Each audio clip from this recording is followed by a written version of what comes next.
Redondo, de la Universidad Pedagógica Nacional. Estamos en la presentación del libro Iberfonía y Socialismo, mi compañero Santiago Armenilla.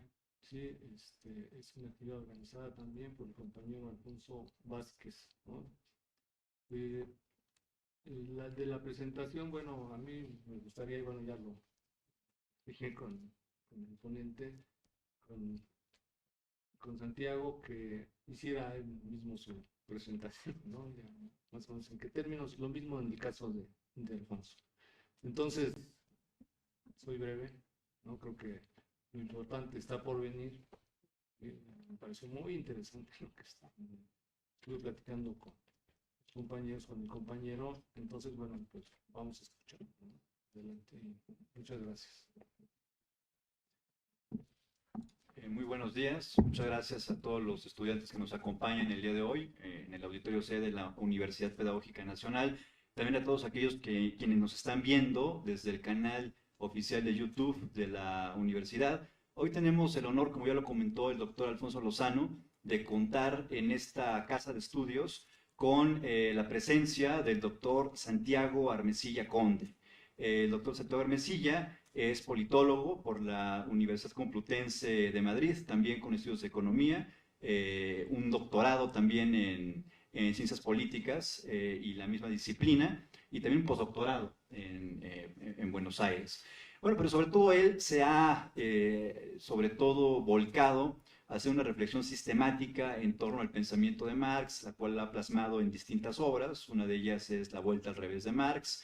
Tiene otras publicaciones y justamente el motivo de este evento es la presentación de un libro próximo a salir, ya está editado, pero falta que se distribuya y que comience a circular aquí en nuestro país, en México, el cual lleva el título de Iberofonía y Socialismo, que es justamente de lo que nos viene a hablar Santiago. También Santiago pues es un youtuber reconocido, muchos de ustedes que están aquí y que nos siguen por las redes sociales lo ubican por los diálogos que ha sostenido con Diego Rusarín. Justamente vino a México por invitación de Diego para llevar a cabo un evento en el Pepsi Center donde hablaron sobre filosofía, pensamiento, etcétera, junto con otros dos colegas, Ernesto Castro y Nahuel Michalski. Entonces, aprovechamos la visita de Santiago para organizar este evento académico y ese es el motivo por el cual nos abocamos a hacer esta presentación. Y bueno, la idea es de que él se explaye, que exponga sus ideas. Esperemos de que el libro pronto esté ya en circulación en nuestro país para que podamos adquirirlo.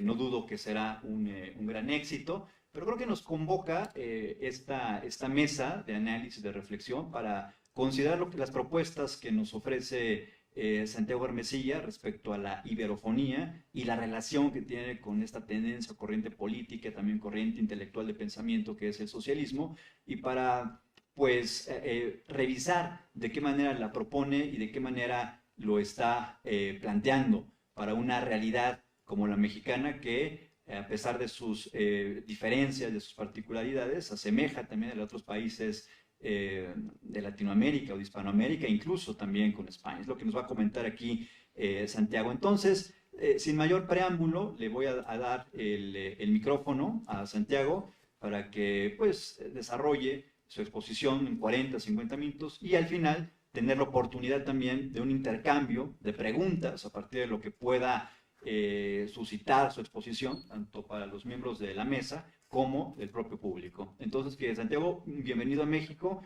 y nuevamente muchas gracias por estar con nosotros. Bueno, pues bien hallado en México. Muchísimas gracias a los dos Alfonsos por su generosa presentación. Gracias a la Universidad Pedagógica por invitarme a hablar en tan ilustre institución. Y lo primero de todo es gracias a la gente que está en el público aquí asistente. Gracias a la gente que nos esté viendo en el canal oficial de YouTube de la universidad.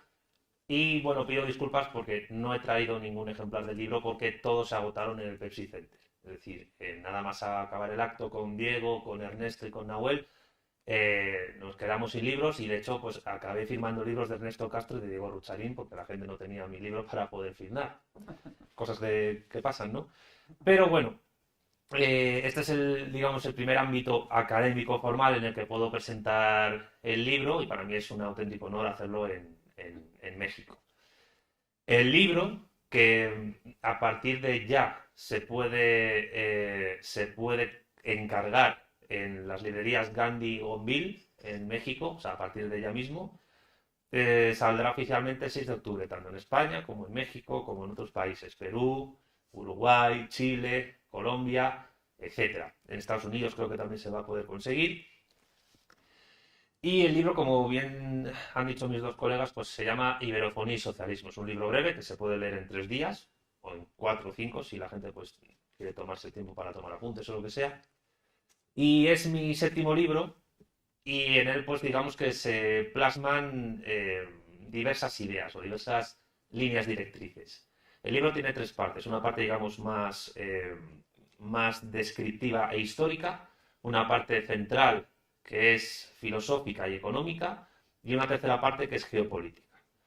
La perspectiva desde la que está escrito el libro es de la propuesta que estamos nosotros manejando, que es la del materialismo político. Llamamos materialismo político a la propuesta doctrinal de fusión del materialismo histórico de Marx con el materialismo filosófico de Gustavo Bueno, con otras ideas y otras corrientes que vayan surgiendo por ahí, por ejemplo, las ideas de Felipe Martínez Marzoa, que están muy presentes en el libro, las propuestas económicas de la escuela CIP-COM o cibercomunista, que está empezando a tener bastante impacto en ciertos lugares, y también, pues, como no puede ser de otra manera, por las propuestas geopolíticas del geopolitólogo Álvaro Duránez Prados, que es el pionero de la teorización de la iberofonía, que es un término reciente a nivel histórico, pero que describe una realidad histórica y geopolítica que no es tan reciente, sino que se ha ido configurando a lo largo de los siglos.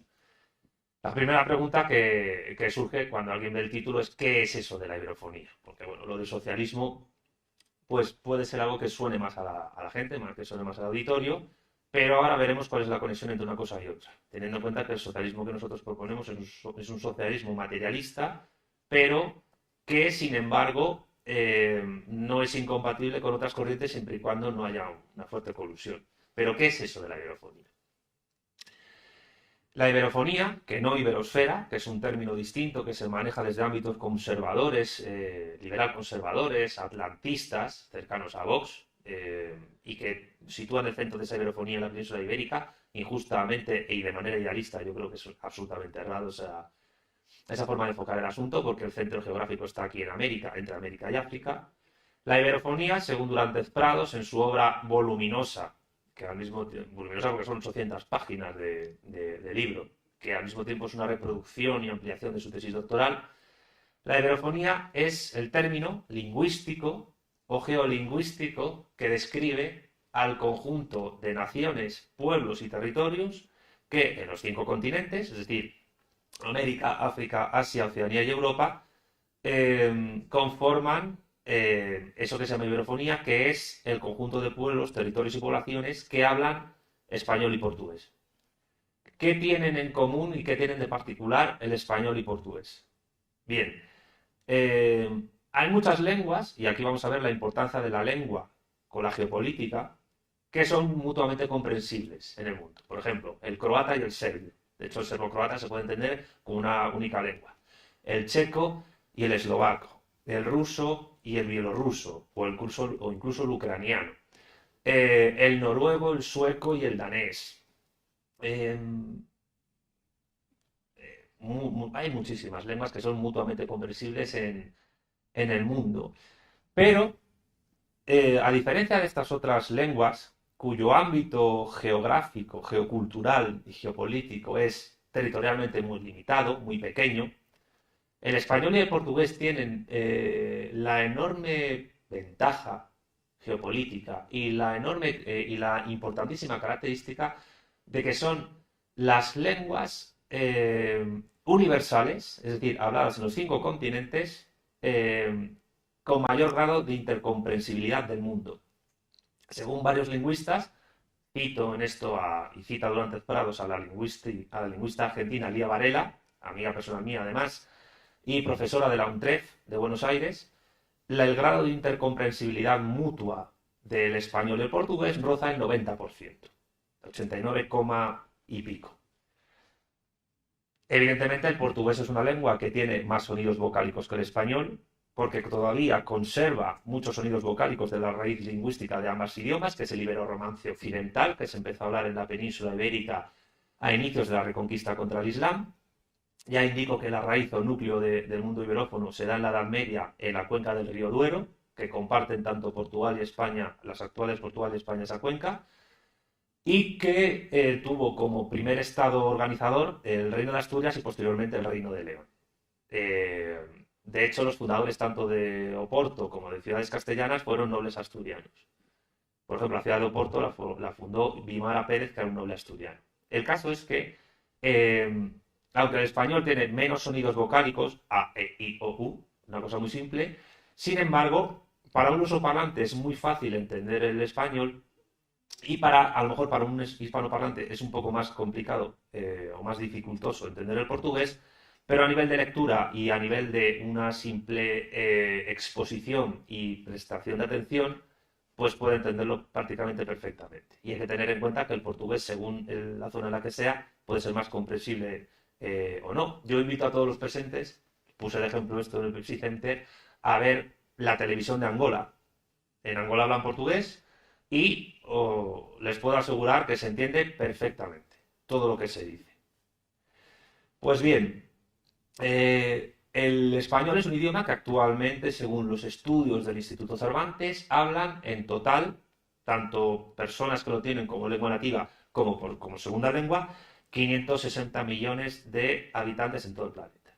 Y el portugués, pues 231 millones de personas en todo el planeta, dándose la circunstancia geopolítica tremendamente importante de que el portugués, no sé si lo saben, es la lengua más hablada en el hemisferio sur del planeta Tierra.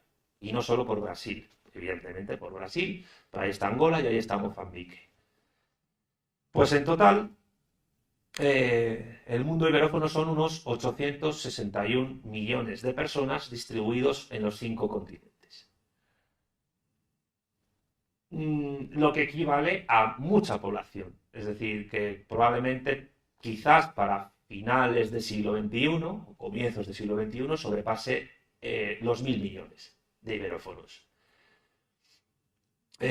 Un mundo iberófono de 861 millones de personas, unos 31 estados y otra serie de territorios distribuidos por otros países no de cultura iberófona, como puede ser Estados Unidos, como puede ser las Guayanas, como puede ser Haití, como puede ser algunas Antillas neerlandesas y anglófonas, como puede ser algunas zonas como del sur de Francia, del norte de Marruecos, como pueda ser incluso Luxemburgo, donde es un país pequeñito, donde hay una importante población lusoparlante, como pueda ser las islas de Filipinas, donde el español se perdió, pero diversos idiomas como el tagalo o el chabacano tienen mucha transferencia del español, pues, o Timor Oriental, que es un país que habla portugués y que está en la comunidad de países de lengua portuguesa, pues todo este mundo iberófono, que parece que es una cosa que muy poca gente conoce, se está articulando diplomáticamente.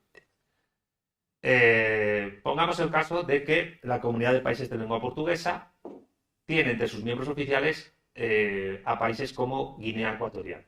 En Guinea Ecuatorial nadie habla portugués, pero antes de ser parte del Virreinato del Río de la Plata fue durante un tiempo colonia portuguesa. Y al mismo tiempo Guinea Ecuatorial, al mismo tiempo que Brasil y Portugal, está en la Secretaría General Iberoamericana.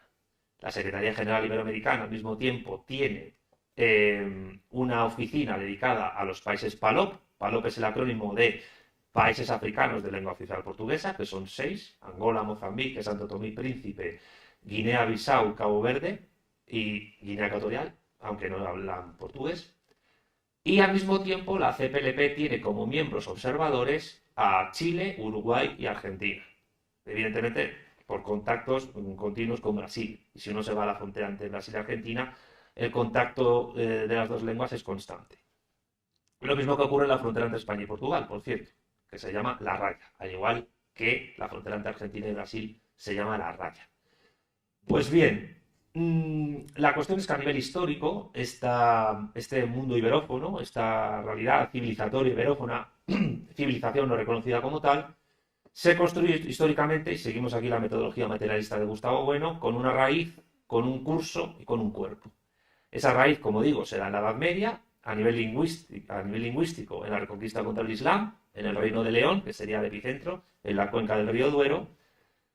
Ese cuerpo se va conformando históricamente en los siglos posteriores, cuando se finaliza la reconquista, cuando los portugueses circunnavegan todo África, doblan el Cabo de Nueva Esperanza y llegan para evitar a los turcos, a los musulmanes, a la India y a Asia a través del comercio con el Océano Índico, y luego con España después del descubrimiento de América y lo que fue todo el proceso del Imperio Español, que tiene su punto de inflexión entre 1580 y 1640 a 1668, cuando las dos coronas, España y Portugal, con Felipe II, se unifican. Eso además a través del Mare Clausum, que era una legislación que basada en el Tratado de Tordesillas y el Tratado de Zaragoza, aunque no impedía el contrabando, lograba que el Atlántico Sur, el Índico y el Océano Pacífico solo pudieran ser navegados por barcos españoles y portugueses, iberófonos. Esto estoy hablando, ya lo he dicho, entre 1580 y 1640, lo que supuso el momento histórico en el que más cerca ha habido en el planeta de ver una sociedad casi universal. Pues este tipo de momento se empezó a romper, primero con la segunda independencia de Portugal, segundo con el fin del Mare Clausum y el inicio del Mare Liberum, que dura hasta la actualidad, es decir, cuando el Imperio Español y el incipiente Imperio Británico, ya sustentado sobre su primera revolución industrial, acuerdan que los océanos no sean controlados de manera proteccionista por un único imperio, sino que fuesen de libre tránsito de mercancías ya para barcos de cualquier tipo de sociedad. Eso se empieza a cerrar a finales del siglo XVIII. Y después con los procesos de independencia de Hispanoamérica y de Brasil en el siglo XIX. Lo que no obsta para que se conformaran esa treintena de sociedades que el último momento histórico importante es después de la revolución de los claveles en Portugal, con la independencia de los países africanos que eran colonia portuguesa, que ya he citado, y que empiezan a ser actores internacionales actualmente. Pues bien, esa iberofonía que se trata de construir entre finales del siglo XV y finales del siglo XVIII, en sentido civilizatorio, entreteje tres elementos culturales importantes. Por una parte, el ibérico, tanto el hispano como el luso, de raíz cultural y religiosa católica. Por otra parte, el amerindio, el mesoamericano, tanto el mesoamericano de aquí y también la parte de América del Sur, como el africano. Y en el entretejimiento de esos tres elementos, pues llegamos a ese momento actual iberófono, donde esa unidad civilizatoria no es reconocida como tal, entre otras cosas porque el mundo anglosajón, por el impacto y hegemonía que ha tenido en la instauración del modo de producción capitalista, pues digamos que no lo reconoce como tal. Samuel Huntington separa Occidente, donde mete a España y Portugal, de América Latina. Ahora se llama América Latina y el Caribe, con lo cual los paraísos fiscales anglosajones del Caribe pues están metidos ahí, de topos. Y al mismo tiempo, pues es un mundo que se articula poco a poco también respecto de otras plataformas geopolíticas importantes, que a mi juicio son, junto con los anglosajones, el mundo islámico musulmán, el mundo ruso-eslavo y China y el mundo asiático. Pues bien, una vez realizado el cuerpo a escala intercontinental de lo que es la iberofonía, empieza el curso. Un curso que empieza siendo imperial, mercantilista, no llega a ser plenamente feudal ni plenamente capitalista. Digamos que trata de conformar lo que Ernesto Castro se llama una suerte de barroco cultural. Felipe Martínez Marzoa y yo mismo lo llamamos una modernidad alternativa, que sin embargo es derrotada a inicios del siglo XIX por la modernidad realmente existente, que en palabras del filósofo Marzoa es el modo de producción capitalista, impuesto por dos imperios anglosajones sucesivos. Primero el Imperio Británico y después, de una manera más refinada, más tecnocientífica, todavía ya sin restos del antiguo régimen monárquico y aristócrata noble, el Imperio estadounidense. La cuestión es que la estructura ontológica y noseológica, científica, económica de la modernidad que instauran estos dos imperios anglosajones es lo que Marx llama el capitalismo, lo que más desarrolla en sus obras, los Grundrisse, el Capital, teorías de la plusvalía, etc. Y que se basan en una estructura en la cual la unidad básica de de conexión entre los sujetos humanos es la mercancía, que es la que permite al mismo tiempo estratificar las clases sociales y estratificar la división social del trabajo a nivel histórico, la propia propiedad privada de los medios de producción de la riqueza social, a tres escalas, dialéctica de clases, estados e imperios, y es una estructura que, si bien, pues evidentemente, según la segunda ley de la termodinámica, la entropía, pues no va a durar eternamente, no va a ser infinita, sin embargo, el ciclo ampliado del capital, según lo que estudia Marx, puede darse de manera ilimitada. Una de las claves una de las ideas que propongo en el libro, que proponemos desde el materialismo político en el libro, es que los modos de producción históricos y al mismo tiempo las transiciones entre los mismos se implantan a nivel histórico no solo a través de la lucha de clases, sino a través de la lucha entre estados y sobre todo de imperios, teniendo en cuenta que estas tres luchas son una y trina, son la misma. La dialéctica de imperios es lucha de clases, solo que a través de grandes unidades geopolíticas que logran implantarse territorialmente sobre poblaciones a gran escala. De la misma manera en que no se puede entender el modo de producción capitalista sin el imperio británico y el estadounidense, y no puede entenderse el mercantilismo sin el imperio español y el portugués, en el pasado no puede entenderse, por ejemplo, el feudalismo sin el imperio carolingio, de manera particular, o el esclavismo sin el imperio macedónico de Alejandro Magno o el imperio romano. De la misma manera, lo que Carl Wittfogel llamó el modo de producción del despotismo hidráulico no se puede entender en el caso asiático sin Ur, Sumeria, Mesopotamia o el antiguo Egipto y en África, y en la América precolombina sin aztecas, mayas e incas. Es decir, son grandes unidades imperiales estatales las que implantan modos de producción que no son otra cosa que formas de organización social de la propiedad y de los bienes y servicios que implican organizar a las personas de una determinada manera. La cuestión es que, partiendo de otra gran influencia en el materialismo político y en la obra, que es el politólogo argentino Marcelo Gullo, cada sucesión de modos de producción y cada sucesión de unidades geopolíticas que implantan esos modos de producción implica un nuevo, lo que llama Marcelo Gullo, umbral de poder. ¿Qué es esto del umbral de poder? Significa, en términos geopolíticos históricos, que la nueva unidad que ha impuesto ese poder hegemónico es cada vez mayor a escala geográfica y a escala demográfica y a escala de recursos, de patrimonio, etc. El Imperio Británico logra establecerse en los 5 continentes, pero la unidad de la que parte es un par de islas, de la cual, por cierto, en 1922 Irlanda se desgaja, de manera parcial, como sabemos hasta ahora. Siendo la isla de Gran Bretaña una unidad muy pequeña desde la cual poder controlar un Estado-nación, un imperio colonial entero. Sin embargo, el umbral de poder lo eleva respecto al mercantilismo, también por los medios de producción que emplea, por la revolución industrial y, por supuesto, por la extracción del plusvalor. El plusvalor, como se sabe en términos de Marx, es la diferencia de restar lo que se produce durante el tiempo de trabajo socialmente necesario del valor de lo que se le paga al obrero por su fuerza de trabajo. Esa porción se la queda al capitalista, pero no se la queda entera. La tiene que pagar a través de impuestos, la tiene que emplear para, pues, reparar máquinas, comprar material de oficina, etc. Aclaro que el plusvalor no es la única fuente de riqueza del capital, pero sí es la única fuente de explotación. Porque en términos del filósofo Andrés González, el obrero, el proletario, es el último remanente refinado de los restos que quedan de la historia de la esclavitud. ¿Por qué el Imperio Británico abolió tan rápido la esclavitud? Pudo haber iniciativas de bondad por parte de algunos filántropos anglosajones, pero era sobre todo porque el obrero es más barato de mantener que el esclavo. Al esclavo el amo le tiene que mantener de por vida, a él y a su familia, y por tanto requiere más gasto. El obrero no, el obrero tiene que buscarse la vida como pueda y buscar que algún capitalista alquile temporalmente su fuerza de trabajo para ganarse un sustento. Eso el modo de producción capitalista rompe de manera completa, por lo menos formalmente, con los restos de esclavitud que quedan en el mundo. Aunque he de indicar que en un libro anterior mío, Breve de Historia de la Economía, doy un dato curioso y es que nunca en la historia de la humanidad han existido numéricamente, cuantitativamente, tantos esclavos como en la actualidad. Cerca de 15 millones.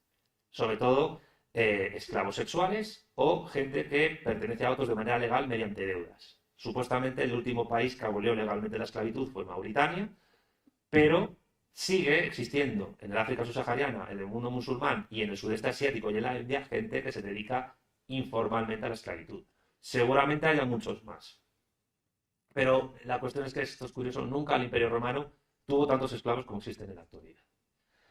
Pues bien, al elevarse el umbral de poder con Estados Unidos respecto al Imperio Británico, el modo de producción capitalista se perfecciona. ¿Por qué? Porque Estados Unidos no es solo un Estado-nación, que lo es, sino que es un Estado-continente. Tiene unas dimensiones geográficas y geopolíticas considerables. Y con una ventaja estratégica a nivel geopolítico fundamental, y es que tiene costa con 3 océanos, no 2, con 3. Esto también le ocurre a Canadá, pero en menor medida. Esos 3 océanos son el Atlántico, sobre todo el Atlántico Norte, de ahí la base de la OTAN, que por cierto, el Atlántico Norte era la única porción de océano no controlada por los imperios español y portugués durante el mercantilismo, y eso yo creo que en gran medida se puede conectar con la OTAN hoy existente, con el océano Ártico por Alaska y con el Pacífico. Además, Estados Unidos es un estado con más de 300 millones de habitantes y a través del dominio de los océanos y de la contención de Rusia y China con la estrategia de contención del área pivote, no sé si alguien conoce las teorías geopolíticas de Mackinder, el geopolitólogo británico que decía que quien controlaba el área pivote controlaba el mundo. Spikeman, un discípulo suyo de origen neerlandés estadounidense, le corrigió, yo creo que acertadamente, diciendo no se puede controlar el área pivote, a no ser que balcanice Rusia, que creo que es la intención de la OTAN actualmente.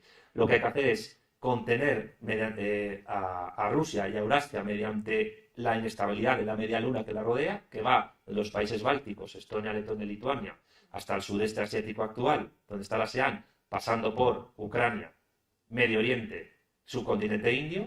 Si generas inestabilidad ahí, contienes a Rusia y China, pero todo eso se completa, esto yo lo explico al final de otro libro mío, perdón por hablar de mis libros, pero bueno, ya que estoy, pues lo hago, que se llama La política en 100 preguntas, que es un geopolitólogo estadounidense llamado Mahan, que afirma que lo que de verdad da poder a un imperio es el dominio de los océanos.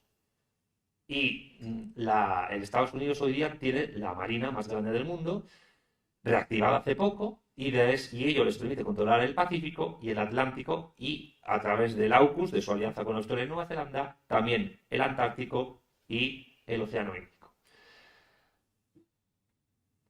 ¿Por qué digo que el dominio de los mares es más importante que el dominio terrestre? Talasocracia versus telurocracia. Porque si el Imperio Español y el portugués y el británico fueron potentes fue por el dominio de los mares. Hay gente que piensa, sobre todo los europeístas, que la Unión Europea tiene como antecedente histórico el Imperio Romano, porque fue el primer gran imperio europeo. Bueno, eso es técnicamente falso. La base del poder del Imperio Romano fue el dominio del Mediterráneo, al que llamaban el Mare Nostrum. Todo el norte de África, toda la costa norte de África y el antiguo Egipto fueron del Imperio Romano. O sea que fue un imperio marítimo.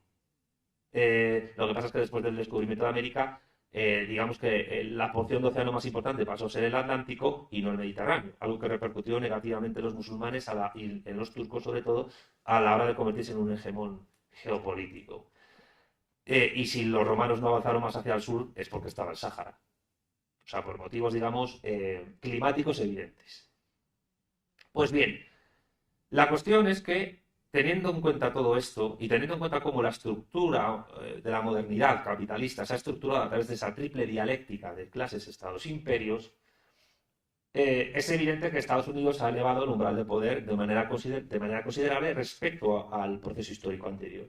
Entre otras cosas porque es un imperio que, aunque no conquista territorialmente otros lugares del mundo, sí está presente en ellos a través de la acción militar y sobre todo a través de la tecnología y los medios de comunicación de masas y del control educativo. Hablamos, Alfonso y yo estos días, de cómo la academia formal, la universidad, a través de las revistas de alto índice de impacto, hace que muchos profesores universitarios, para poder comer, tengan que publicar sobre cuestiones académicas que estén de moda en Estados Unidos, que tienen que ver pues, con cuestiones posmodernas de izquierda indefinida. LGTB, cambio climático, feminismo, etc. Animalismo, veganismo, tal. La cuestión es que si no publicas sobre esos temas es muy difícil que tengas subvención, que tengas una beca y es muy difícil que te puedan contratar en un departamento de universidad. Y no digo que no haya gente competente en esos ámbitos, pero es tal el grado de importancia de estas ideas que ya incluso impactan en carreras supuestamente alejadas de esta ideología, como son las ingenierías o las ciencias naturales. Sin embargo, hay una nueva elevación que se está produciendo en las últimas décadas del umbral de poder geopolítico. Y que además es una elevación del umbral de poder que es contestataria respecto al modo de producción capitalista impuesto por el capitalismo anglo-germánico de raíz religiosa y cultural protestante. Esa nueva elevación del umbral de poder la he mencionado ya, y es la que realiza la República Popular China. Si hemos hablado antes de un Estado-nación que se convierte en un imperio colonial potente, el Imperio Británico, y hemos hablado después de un Estado-nación que es un Estado-continente inmenso, o sea, Estados Unidos es la cuarta nación más extensa de la Tierra, con 300 millones de habitantes, y hoy por hoy parece ser que todavía no tiene mucho impacto el descenso de reproducción demográfica en Estados Unidos como puede ocurrir en Europa Occidental o en Japón. Con China estamos hablando de otras dimensiones. ¿Por qué? Porque China sí es un Estado-nación, sí tiene una extensión un poco mayor que Estados Unidos, es el tercer estado más extenso de la Tierra, pero es que al mismo tiempo son 1.400 millones de habitantes, dirigidos por el segundo partido con mayor número de militantes del mundo, el Partido Comunista de China, Partido Comunista Chino. El primero es el primer partido en número de militantes es el de Narendra Modi en la India, y que controla el ejército con mayor número de tropas del mundo, el Ejército Popular de Liberación. Y el proceso de construcción histórica que está realizando la República Popular China, aunque tiene evidentes elementos capitalistas, como no puede ser de otra manera si partimos del marxismo, cuando se construye el socialismo, pues tienes que partir de lo que hay, es decir, del capitalismo para avanzar a un nuevo modo de producción que es poscapitalista, el comunismo. Pues China eleva su umbral de poder porque no es solo un Estado-nación, es un Estado-civilización de 5.000 años de historia. Probablemente sea la unidad civilizatoria más antigua del mundo y con impacto universal presente. Se eleva el umbral de poder y Estados Unidos, evidentemente, tiene que contestar a ese umbral de poder. Y le es complicado porque 300 millones de personas no pueden competir o tienen muchas dificultades para competir con 1.400 millones. A eso mismo hay que añadir que China está elaborando sus propios proyectos geopolíticos. Los dos más importantes son los BRICS, donde ya está Rusia, donde está la India, donde está Brasil, donde está Sudáfrica, va a entrar Argentina, va a entrar Irán, Argelia hace poco ha dicho que va a entrar, y la otra es la Franja y la Ruta, la nueva ruta de la seda que marítimamente va a recorrer el Océano Índico y va a pasar por el Canal de Suez, a través del Mar Rojo hacia el Mediterráneo, y terrestremente va a atravesar Asia Central, Siberia, la parte europea de Rusia y toda Europa continental, hasta llegar incluso a la península ibérica. O sea, los chinos están mimando a los portugueses, que tenemos pasado común, por Macao, tal, para poder cerrar eso. Italia ya ha prestado sus infraestructuras a China, ahora va a gobernar la señora Meloni, pero la política exterior italiana no va a variar mucho con respecto a China en lo que se refiere a la nueva ruta de la seda. Y Estados Unidos tiene que contestar a eso. ¿Cómo tratar de contestar a eso? Pues apoyando a los neofascistas ucranianos frente a Rusia, apoyando a Azerbaiyán frente a Armenia pues estando presente en Taiwán. Porque si rompen Rusia, se acerca más a China, y si rompen Rusia y China, el hegemón anglosajón podría extenderse más en el tiempo.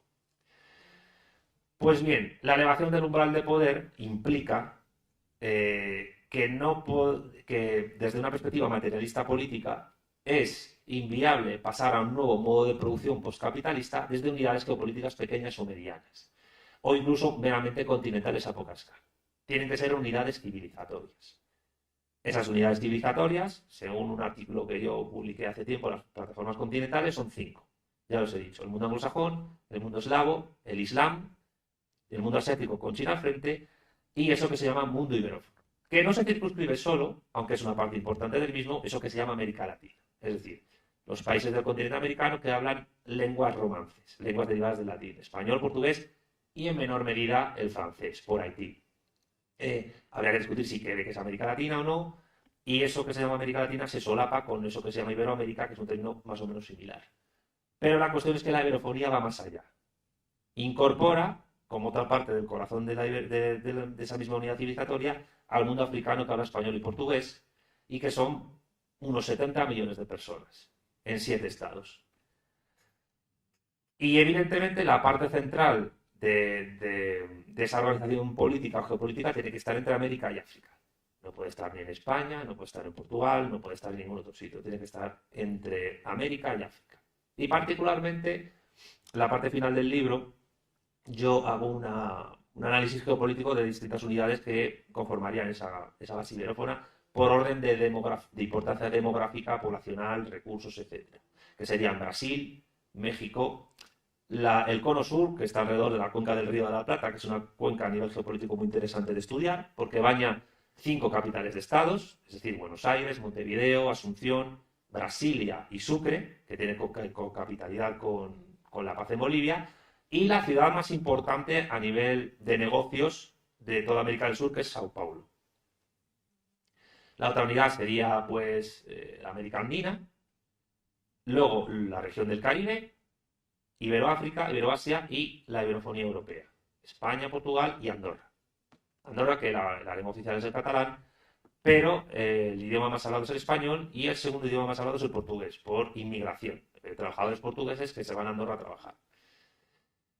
Bien, me voy a centrar en Brasil un poco y sobre todo en México.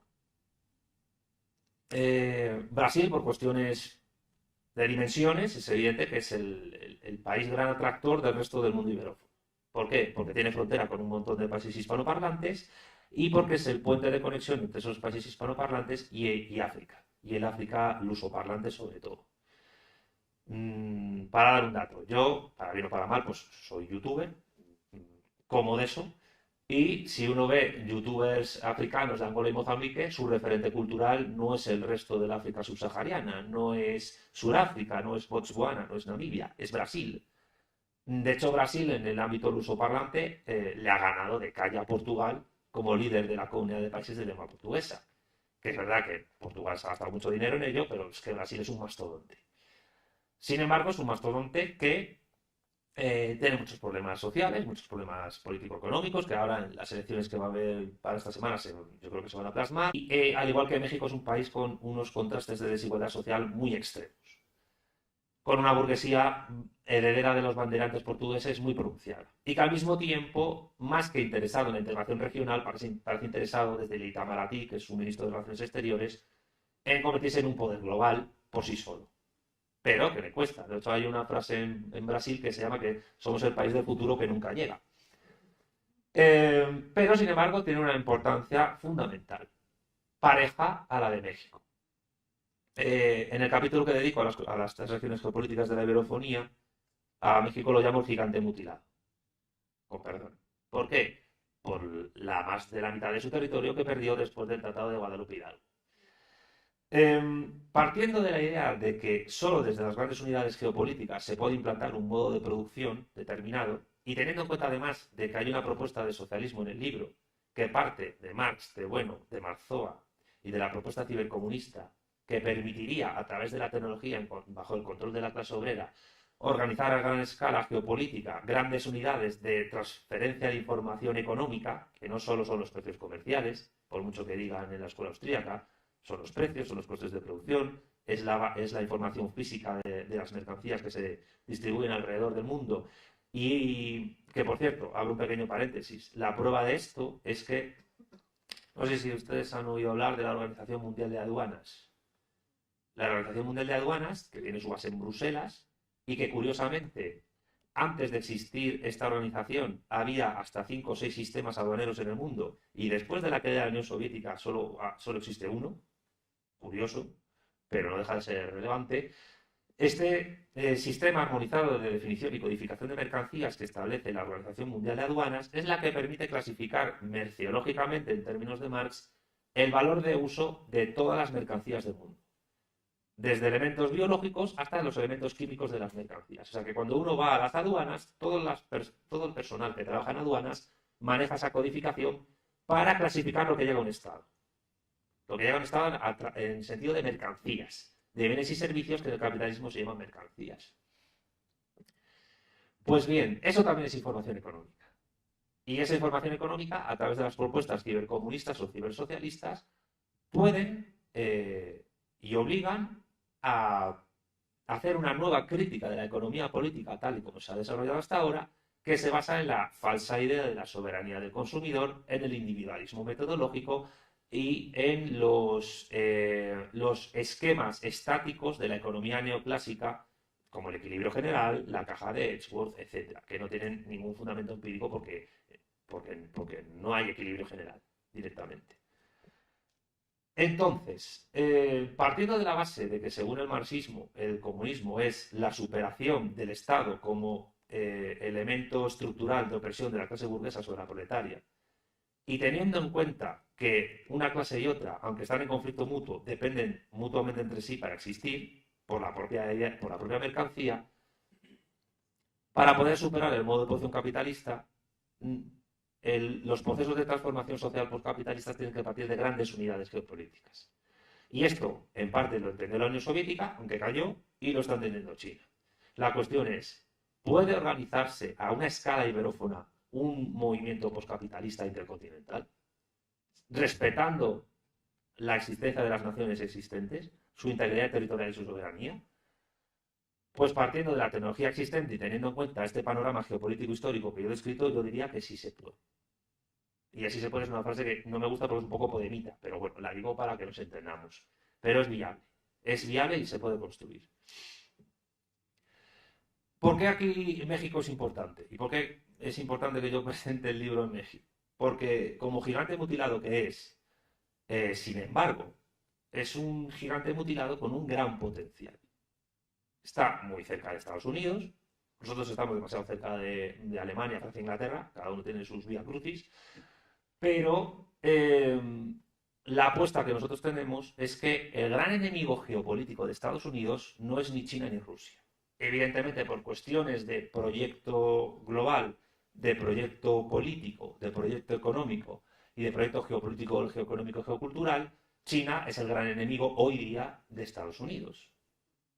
Y de ahí que Estados Unidos esté nervioso por a ver qué hacemos en el Pacífico, a ver qué hacemos con Taiwán, a ver qué hacemos con Pakistán, a ver qué hacemos en Asia Central, a ver cómo desmantelamos Rusia para, a través de los Urales, llegamos a la frontera con Manchuria, y evidentemente China supone un problema. Rusia también supone un problema porque, a pesar del desmantelamiento de la Unión Soviética, todavía Rusia tiene mayor armamento nuclear que Estados Unidos, y más potente.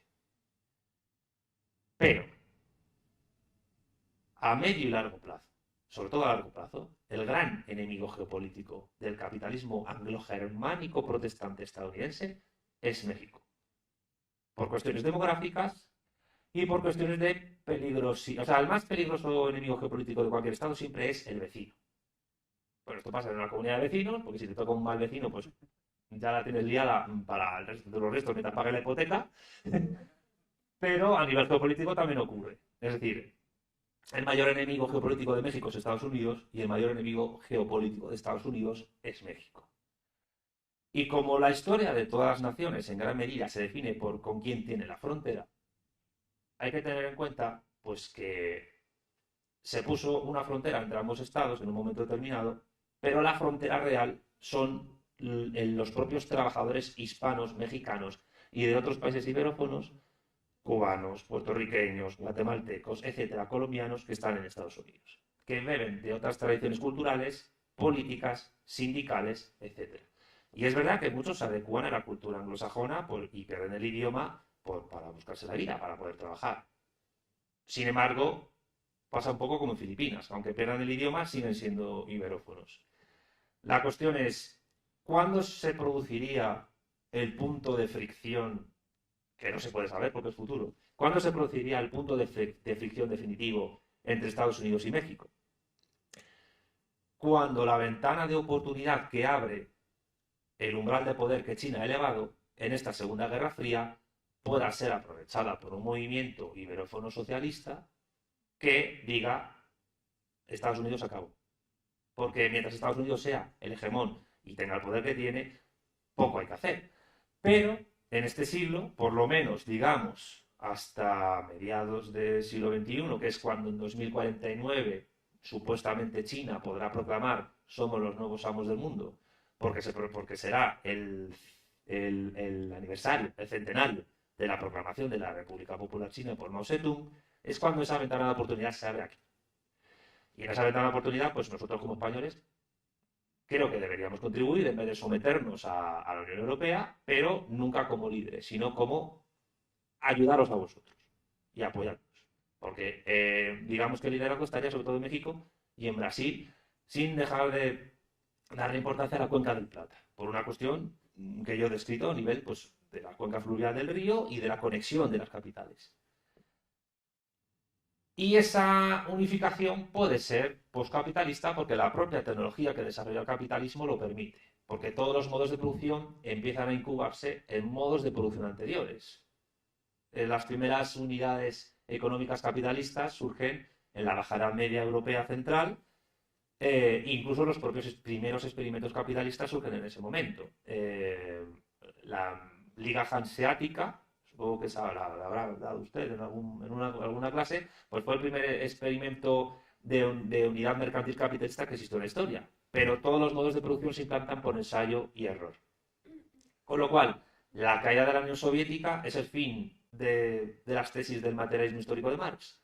Es el fin de un modelo determinado de socialismo, que es el soviético, y que tuvo muchos problemas de organización y mucho desbarajuste interno, que yo trato de resumir en el libro.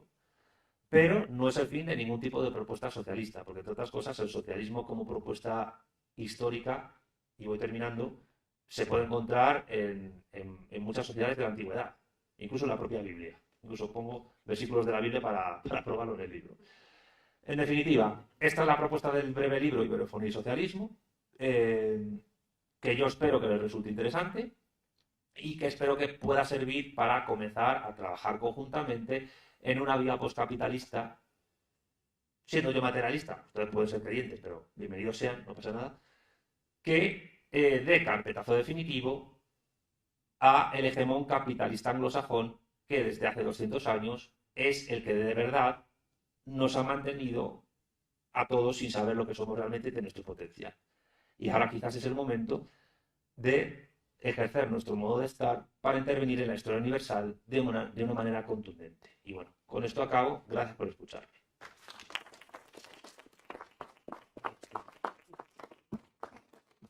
Bueno, pues muchas gracias, Santiago, por la exposición y por las ideas que andan por ahí ya volando, ¿no?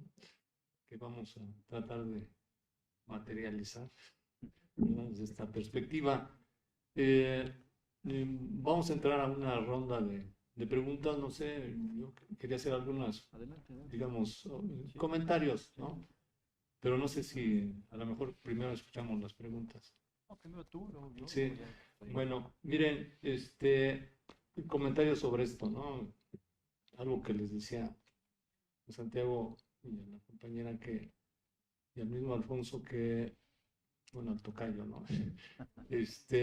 Que como que esto te estaba dentro de lo que sería la perspectiva del cambio de era que estamos viviendo, ¿no? Es decir, estamos en una etapa de transición, así lo entiendo, ¿no? Y en ese sentido, habría que tomar en consideración que las cosas están cambiando de manera como siempre han cambiado desde el punto de vista del desarrollo de la historia, ¿no? Son parte de un proceso que lleva tiempo, ¿no? Se lo maneja muy bien Rosa Luxemburgo en un librito que se llama Introducción a la economía política, en la parte donde habla sobre el mercantilismo, interesante, y que nos puede ayudar a entender este tipo de procesos, ¿no? Hay un punto que a mí me llama la atención porque lo estamos trabajando nosotros en clase, lo empezamos a trabajar, de hecho, lo habíamos estado trabajando hace ya, bueno, a nivel profesional, con los alumnos hace aproximadamente 15, 20 años, y ahora lo estamos retomando desde el punto de vista de lo que tiene el significado del lenguaje y de las palabras. O sea, qué es lo que en determinados momentos nos identifica, ¿no? Como cultura y como pueblos, y qué tiene que ver con, hay una corriente antropológica que habla acerca específicamente de la estructura del lenguaje que va señalando, ¿no? Las características de un pueblo, ¿no? De una cultura. Creo que hay algo que me identifica un poco con Santiago, que tiene que ver un poco con los procesos de formación. También soy economista, ¿no?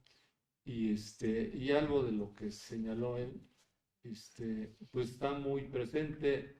Creo que en ese sentido, después al menos aquí en México, bueno, fue a nivel mundial la crisis que se dio en el 2010, ¿no? Antecedida de la crisis inmobiliaria de 2007-2008, una especie como de parteaguas, ¿no? Que dio la posibilidad de poder empezar a reformular, ¿no? ¿Qué era lo que estaba sucediendo en el sistema? Yo les decía a mis alumnos y les digo cada rato que puedo, tanto en economía como aquí en la pedagógica, que cuando se dio la crisis ya financiera, prácticamente bueno, 2009, 2010, aquí estábamos pasando por una epidemia que creo que fue el punto así, que después se manifestó 10 años después de la influenza, ¿no? Que afortunadamente no pasó mucho a mayores aquí en nuestro país y a nivel mundial, y que tenía que ver con lo que sería el inicio de un ciclo económico de lo que Kondratiev llamaba los ciclos de onda larga, ¿no? Es muy interesante porque hay ya una discusión en torno a eso y bueno, de acuerdo a lo que se pudo percibir, a mí me llamó mucho la atención que los medios de comunicación decían que cuando se empezó la crisis financiera, donde bueno, muchísimos bancos se vieron involucrados en varios países, en esa crisis digamos, financiera, los medios de comunicación y principalmente los intelectuales, orgánicos dirían por ahí, decían, no, pues no pasa nada, esa crisis es como una crisis, como cualquier otra crisis, ¿no? Pero no, o sea, a mí a nosotros que nos dedicamos un poquito a estudiar este tipo de cosas, pues hay cosas que nos llaman la atención, detalles, ¿no? Los detalles son muy importantes, le llamarían los indicios, ¿no? Que se van presentando. Y dije, no, pero ¿por qué están tan metidos en decir que no pasa nada? Está pasando algo, ¿no? Y más una crisis financiera, ¿no? Que se dio a nivel mundial. Y me puse un poco a estudiar estos ciclos de Kondratiev de onda larga. Tomando un poco el esquema, pues, resultó con que el surgimiento del capitalismo moderno, pues lo podríamos ubicar, capitalismo moderno, ¿no? Ya hablamos de la etapa en donde se empiezan a desarrollar las industrias, estaba asignado por las revoluciones del 48, 1848. Y después resultó con que, haciendo un conteo, de 1848 a 1929, la del crack del 29, coincide exactamente con 81 años. Y resultó que, yo luego les digo a mis alumnos, les digo, saquen la cuenta de 1929 al 2010, 2009, también son 81 años.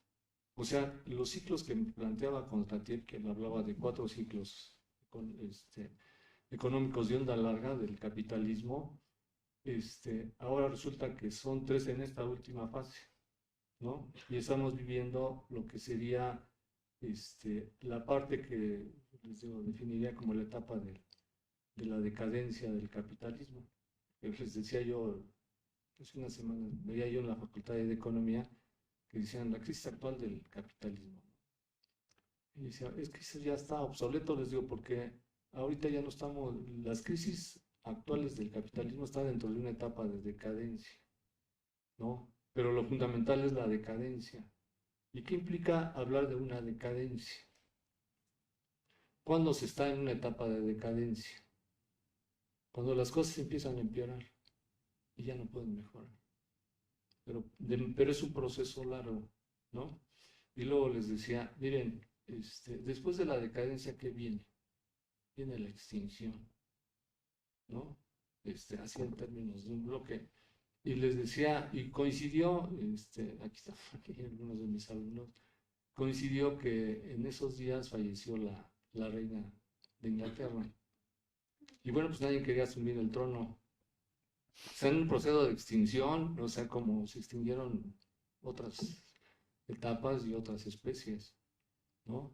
Entonces, lo que plantea Santiago es muy interesante porque marca lo que sería la configuración concreta, ¿no? La forma en que se puede ir materializando. Hay indicios, ¿no?, que están marcando una tendencia hacia donde se empieza a configurar la estructura de un nuevo modo de producción, ¿no?, de una nueva sociedad. Yo así lo entiendo, ¿no? Y más ahorita que manejó el término de la población, sí, por ahí Marx habla que cuando habla sobre la ideología alemana, en el caso del capítulo primero del tomo del Capital, habla que, bueno, y específicamente más que Marx, Engels, en el origen de la familia y la propiedad privada, dice que son 12 los elementos que marcan el cambio de una era a otra era. Uno que es la forma en que la población se reproduce, ¿sí?, que tiene que ver con las fuerzas productivas, y la otra que es la forma en que busca, asegurar la alimentación y las formas de reproducir las condiciones materiales de vida, ¿no? Y yo les decía, ahorita, hace 30 años, que yo entré aquí a la universidad, pues no era tan difícil entrar a trabajar. Nosotros hace algunos años perdimos a nivel social la estabilidad en el trabajo. Ya solamente unos cuantos todavía podemos decir, ay, pues me voy a jubilar, etcétera, ¿no? ¿Periodo neoliberal? Sí, con el periodo neoliberal, ¿no? Eso por un lado. Y por otro lado, en la reproducción de la especie. Sí, ya no la especie, dicen, no, pues como que ya no se reproduce igual. ¿No? Pues hay una tendencia de lo que decía Santiago en términos del uso de la tecnología. Se habla ya que pronto va a haber un proceso de clonación, pero ya desde la década de los 70 estaba dando la reproducción in vitro, ¿no? Entonces, y la configuración de la familia, ¿no? Ya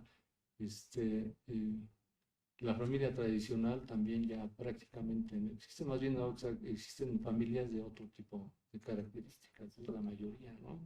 En fin, a mí me parece muy, muy interesante lo que hace en torno a eso, en torno al lenguaje, porque efectivamente marca una estructura geográfica, pero también económica, ¿no?, del sistema. ¿Es algún comentario que yo Sí, sí, un añadido más que nada. En el libro parto de los ciclos de Mandel, que son de un ciclo de un periodo inferior de unos 50 años, o incluso 100, porque son de ciclos de crecimiento débil y luego ciclos de crecimiento fuerte, y coincide que después de la crisis de la gran recesión, que lo llaman algunos economistas, que es la burbuja inmobiliaria de 2007-2008, hasta mediados de este siglo estamos en un ciclo de unos 50 años de crecimiento débil.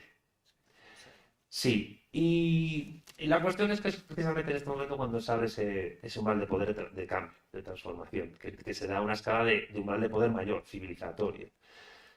Entonces ese es el único añadido que puedo hacer, que creo que se pueden, en la tesis que yo planteo en el libro, se pueden entretejer Mandel con Kondratiev perfectamente, más luego lo que plantea Marzoa. Felipe Martínez Marzoa es un filósofo marxista español, que parte también de Heidegger, tiene una obra fundamental para mí, que es La filosofía del capital, que parte de una expresión que ya tiene Marx y Engels en el Manifiesto Comunista, de que la revolución es un pensamiento falso pensar que el comunismo va a llegar de manera teleológica, milenarista o algo así. De hecho, en el Manifiesto Comunista hablan Marx y Engels de que puede darse la revolución o, frase textual, el hundimiento de las clases beligerantes. Cosa que ha pasado en sociedades anteriores, como en el Imperio Romano de Occidente, que eso permitió el paso mediante el periodo de la Antigüedad Tardía, que es un periodo de transición del siglo III al siglo VIII, del esclavismo al feudalismo. las ciudades del Imperio Romano Occidental pierden pujanza, la cual la gana el campo, y el amo se convierte en señor feudal y el esclavo en siervo de la gleba. La cuestión importante aquí es que ese hundimiento de las clases beligerantes puede darse de manera en lo que Marzoa llama liquidación abstracta de la sociedad capitalista. ¿A través de qué mecanismos? Pues dos principalmente que están interconectados: el posmodernismo o el anarcocapitalismo. Es decir, lo que bueno llama izquierda indefinida, derecha extravagante, que tienden los dos, esas dos tendencias, a un exacerbado individualismo y a digamos, un intento de desconectar al Estado de la población, en lo que a la organización social se refiere, o a minimizarlo. Esa liquidación abstracta ha de ser contrarrestada desde la perspectiva marxista por la conservación revolucionaria mediante el socialismo y el comunismo de los dos grandes logros del capitalismo, porque evidentemente toda sociedad tiene claroscuros, es decir, ningún periodo histórico es blanco o negro, hay escala de grises. Y a juicio de Marzoa, los dos grandes logros de la modernidad realmente existente del capitalismo son el desarrollo tecnocientífico, sin el cual no podríamos hablar con la gente actualmente que está viendo el canal oficial de la universidad, ni yo hubiera dado una charla sobre marxismo en un sitio que se llama Pepsi Center, Contradicciones del capitalismo, y al mismo tiempo la universalización de derechos, es decir, que a través de la construcción nacional política que hacen las burguesías nacionales se pasa de siervos a ciudadanos, aunque evidentemente es una universalización de derechos formal, porque la estratificación anatómica de clases en la sociedad sigue existiendo. Y al mismo tiempo que se da eso, pues se dan desigualdades que en algunos casos son incluso mayores y más atroces que las que se dan en el antiguo régimen. Esto el propio Marx lo describe. De hecho, la explotación y opresión de la clase obrera es directa, es sin tapujos, aunque luego eso cambia porque está la televisión, la música, los medios de comunicación y otro tipo de resortes que ponen un velo entre la realidad de esa explotación laboral y pues el mundo feliz que Aldous Huxley pues plasmó en su libro de ciencia ficción. Pero sí, yo creo que es interesante, incluso como línea de investigación, entretejer en estas cuestiones geopolíticas civilizatorias a Mandel con Kondratiev y con otros autores. O sea que me parece muy bueno el aporte. Pues muchas gracias, Santiago. Antes de pasar a las preguntas del auditorio, espero que si haya alguna formulación. A ver quién quiere participar. Perfecto, muy bien.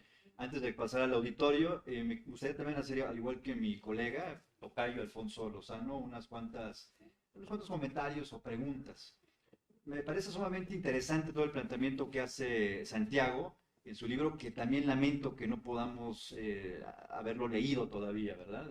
Es una deuda que está ahí. Esperamos que ya esté en circulación muy pronto el libro.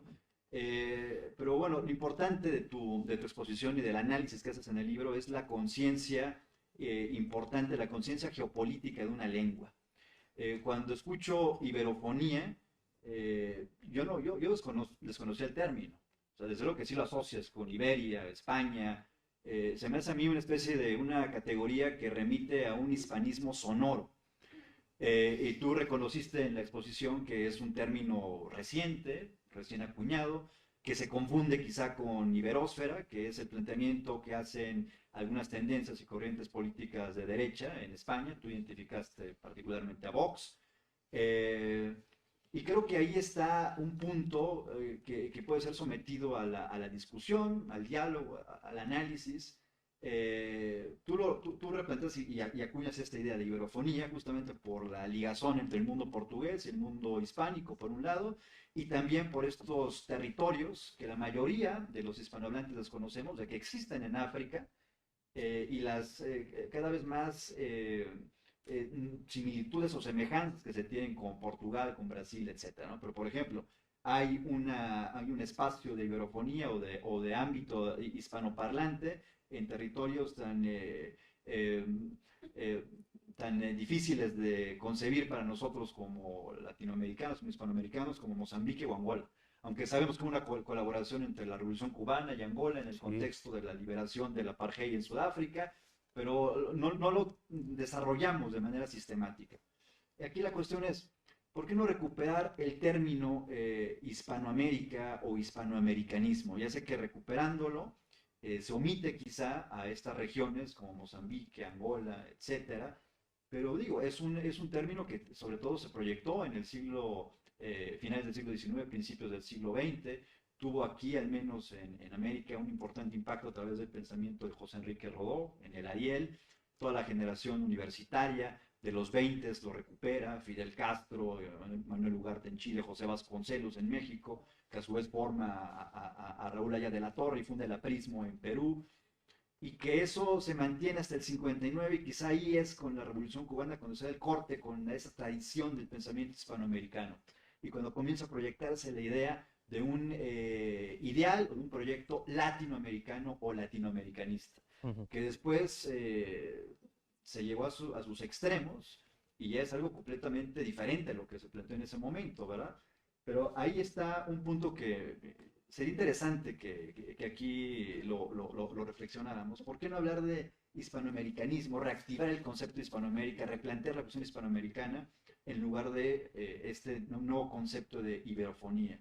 Porque en una primera escucha del término quizá provocaría reacciones, no tan positivas en ámbitos como el mexicano, como el colombiano, no lo sé, ¿verdad? Eso quizás sería una primera cuestión. Y el segundo, solamente es un comentario respecto a México como el gigante mutilado que tú describes. Sí, en buena medida es una descripción fiel de lo que sucede con nuestro país. Sin embargo, hay que reconocer y hay que señalar que ya esos territorios que nos arrebataron en la primera mitad del siglo XIX ya fueron reconquistados prácticamente en los hechos, en la práctica, por los migrantes mexicanos que se apoderaron prácticamente de todo el territorio de California, de Texas, Arizona, etcétera. Al grado de que tenemos ahí 40 millones de mexicanos en Estados Unidos. Y se puede decir que Andrés Manuel López Obrador es el primer presidente de frontera, como lo ha mencionado también otro analista geopolítico, que yo coincido en esa ejemplificación, de que es el primer presidente que lo mismo puede mover a 120 millones de compatriotas en territorio nacional que mover a los 40 o quizás 60, 80 millones extraoficialmente que se encuentran residentes en Estados Unidos. Y se vio en su reciente visita a Estados Unidos con Biden, sale del hotel, ¿no? Lo vitorean, sale a las calles, y el gesto de López Obrador ante los connacionales que lo están esperando es, levántense, ¿no? Aquí estoy yo, si quiero, los levanto. Entonces es bastante emblemática esa cuestión.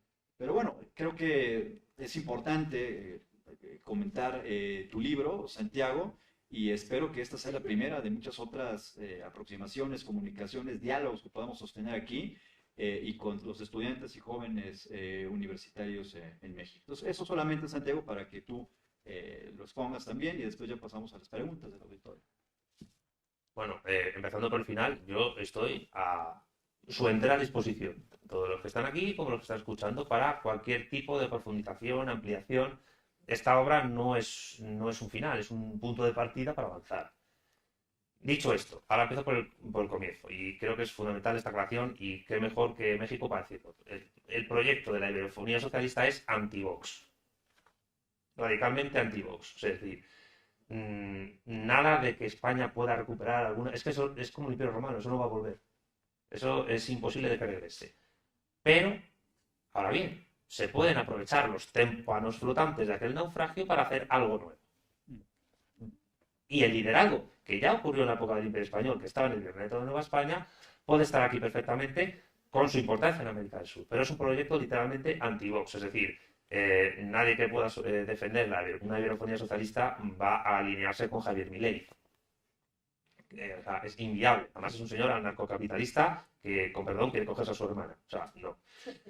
No, es inviable. Lo ha dicho públicamente, no me lo estoy inventando. La cuestión importante a mi juicio también es la siguiente, y es que con respecto a la cuestión del hispanoamericanismo, o algunos lo están llamando hispanismo ahora, sobre todo algunos grupos políticos en Perú, a mí es un término que personalmente a nivel político no me convence por lo siguiente. Primero, a nivel académico. Hispanismo normalmente es un término que se ha usado para describir a los académicos que en historia y en literatura se han dedicado a estudiar la literatura española o hispanoamericana y sus tradiciones, tendencias, etc. Ya en eso, en el primer lugar, eso me choca. Y en segundo lugar, sin dejar de ser importante entender lo que fue históricamente el Imperio Español y el portugués, y sin negar la importancia de la crítica a la leyenda negra o a la leyenda rosa antiespañola, creo que tratar de recuperar un proyecto premoderno, precapitalista como alternativa política es estar fuera del mundo real. Y creo que esa es una cosa de la que pecan muchos hispanistas, sobre todo peruanos, que es donde más presencia tienen, aunque es residual realmente. Una de las cosas buenas que tiene el término iberofonía, a diferencia incluso de iberosfera, que en el libro yo digo que es una analogía de la anglosfera, y en la anglosfera hay que tener en cuenta una cosa. Realmente la anglosfera son 5 estados, los llamados 5 ojos, Estados Unidos, Canadá, Reino Unido, Nueva Zelanda y Australia, más luego los suburbios de la Commonwealth, que son tratados como países de segunda o incluso de tercera. Y claro, en la anglosfera hay un centro claro, que es Estados Unidos y a un nivel financiero-cultural el Reino Unido, que habría que plantearse si el Reino Unido, o sea, si el Imperio Británico cayó realmente o no, porque a escala financiera, a escala de paraísos fiscales, a escala de lavado de dinero, es una gran potencia. Y la City de Londres es un centro importantísimo para entender esto. No sé quién lo dijo en los días que llevamos en México, pero la City de Londres es como el Vaticano del capitalismo. Casi tan importante o más que Wall Street. Total, que hay que evitar cualquier tipo de analogía con esa anglosfera, incluso lo terminológico, porque conlleva una orientación política determinada. Y lo digo porque los partidarios de la iberosfera, en el fondo, son personas que admiran y les gustaría reproducir el mundo anglosajón en el mundo iberófono. Y eso es un error. Un absoluto error, porque no tiene nada que ver a nivel cultural, ni religioso, ni antropológico, ni nada. Y cuanto más lejos estemos de eso, mejor. Por tanto, yo creo que yo no me niego eh, a aprovechar lo bueno del latinoamericanismo como ideología o del hispanoamericanismo, no me niego. Aunque sí indico en el libro que es importante superar las limitaciones del latinoamericanismo en el siglo XX, que fue un movimiento muy importante y tuvo momentos de integración importantes también, aunque claro, uno de los problemas de la integración latinoamericanista es que multiplica ente sin necesidad. Tienes la ALADI, que se quedó en el camino, la CELAC, que nunca se sabe si llega a existir o no, y luego tienes el Mercosur, o la UNASUR, que también se ha desconfigurado, y el Mercosur realmente es algo más suramericanista. Hay modelos de integración distintos. O sea, en Mercosur su prioridad es América del Sur. Y luego hay que tener en cuenta que está la Alianza del Pacífico, en la que está México, que fue impulsada por Obama, y que donde están Colombia, Chile y Perú. Y a pesar de que está Pedro Castillo, Boric y Petro y López Obrador en la Alianza del Pacífico, ahí sigue existiendo. Pero claro, ahí ves lo interesante de las estructuras de integración supranacional que existen, porque independientemente de cuál sea la ideología de partida, pues esa estructura queda y otros con otra ideología la pueden utilizar, no pasa nada. Pero yo creo que el término iberofonía tiene una ventaja que es que implica una descentralización nuclear geográfica importante que solo en la propia praxis histórica del peso demográfico y geopolítico de los estados se puede determinar. De ahí la importancia que le he dado a Brasil y a México, cuya coordinación de movimientos políticos y de acuerdos bilaterales puede ser fundamental para esto, porque son los dos grandes colosos del asunto, sin desmerecer al otro. Por eso es muy importante el acercamiento a África, al África hispanoparlante y lusoparlante. En el norte de Marruecos se habla español, en el antiguo Rif. En el Sáhara Occidental, que por desgracia es un territorio vendido por España al coloniaje marroquí, se habla español. En Guinea Ecuatorial se habla español. Y se habla portugués en los estados que he dicho antes. Con lo cual, la cercanía cultural con ellos es importantísima. Y más, sobre todo, yo creo que para gente que sea del Caribe, de Colombia, de Venezuela o de Brasil, donde el impacto afrodescendiente es muy fuerte. Y respecto a Estados Unidos, que creo que es la última parte que me quedaría por contestarte, Alfonso, dedico una parte del libro a dos cuestiones. Primero, al papel fundamental que pueden tener los trabajadores hispanos en Estados Unidos y a una hipótesis de fusión anglo-hispana o anglo-iberófona que se puede producir allí. Que no es moco de pavo a nivel histórico. Es decir, todos conocemos cómo es el ámbito cultural Tex-Mex y cómo a nivel musical, a nivel de expresión artística, a nivel de expresión cultural, incluso en el movimiento de los campesinos chicanos y los obreros chicanos, tuvo en el siglo XX. Muy importante. Y no hay que desdeñar el papel que los trabajadores hispanos están teniendo en Estados Unidos en los incipientes movimientos sindicales que se están organizando en Amazon, por ejemplo, en Walmart y en otras empresas transnacionales. Ahí llevan ellos otras tradiciones, otras ideas de comunidad, otras ideas de familia, otras ideas de amistad, de organización que tienen una base cultural católica. Y quiero decir una cosa, yo defiendo el catolicismo siendo ateo por una cuestión cultural, porque su forma de organización comunitaria es muy distinta a la anglosajona. De hecho, la idea de propiedad privada del catolicismo es distinta a la protestante. La propiedad protestante puede llevar al monopolio, al oligopolio, a la explotación. Mientras que la propiedad privada, y esto ya lo decían los clásicos de la Escuela de Salamanca, Alicia y yo somos de allí, bueno, yo soy de Madrid, pero vivo en Salamanca, la propiedad privada es personal y siempre está al servicio del bien común.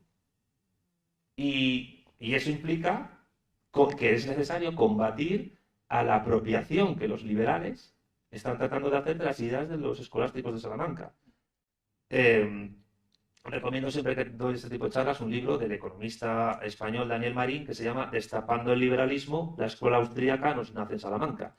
No existe ningún estudio sistemático que afirme que las ideas de libre mercado, de individualismo metodológico, de propiedad privada o incluso de cuestiones técnicas como pueda ser recuperar el patrón oro contra los bancos centrales sean ideas sistematizadas por autores salmantinos, que también tuvieron su impacto en Hispanoamérica en la época del Imperio, porque las universidades que se fundaron aquí también seguían esas ideas. Salamanca era como el think tank del Imperio Español.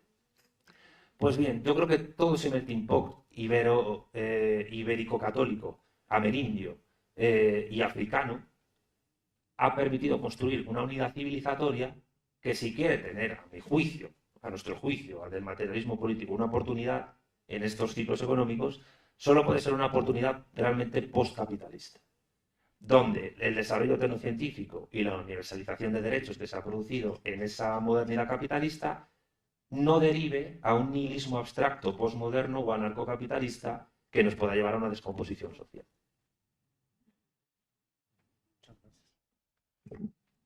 ¿Quieres decir algo? Bueno, no, ya, yo creo que vamos a las preguntas, ¿no? Por allá, Adriana. Y no sé quién más por ahí. Levantó la mano. ¿Adriana o Adriana? 2 personas había. Yo hice 3 acotaciones. En primer lugar, agradecerle por este paseo que nos ha dado sobre todo lo que es economía, todo lo que es lenguaje. Hay muchas cosas que nosotros no conocíamos, porque pues conocemos de este lado, pero del lado de África, de Asia, como que sí necesitábamos ese reforzamiento. Y bueno, eso fue el primer acotamiento. El segundo acotamiento fue de que Pablo Neruda decía que México y China tenían el enorme encanto de que todo lo que hacían era bello, y precisamente lo hacemos bello porque tenemos cultura. Entonces ese es el segundo punto a favor que tenemos para, de alguna manera, tener una buena pelea con Estados Unidos. La tercera, pues sí lo vi como mutilado, pero pues afortunadamente existe la cirugía reconstructiva y nosotros estamos aplicando la cirugía reconstructiva precisamente con la invasión poblacional y cultural que estamos haciendo hacia Estados Unidos, precisamente porque esos países no tienen cultura. Muchas veces me han preguntado por qué Estados Unidos es como y como México y América Latina es como todavía tenemos poblaciones. Digo, pues precisamente porque los españoles de alguna manera respetaron a los indígenas como humanos y los ingleses pues prácticamente mataron a todo lo que encontraron enfrente. Y por eso se quedaron sin cultura. Eran las acotaciones que estaba yo haciendo. Y pues sí, y la última es el paralelismo.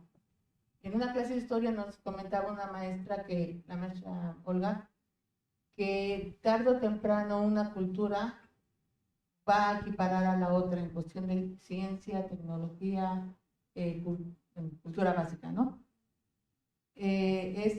el comentario que usted dijo que pues a mediados de este siglo se va a dar ese paralelismo, cuando ya prácticamente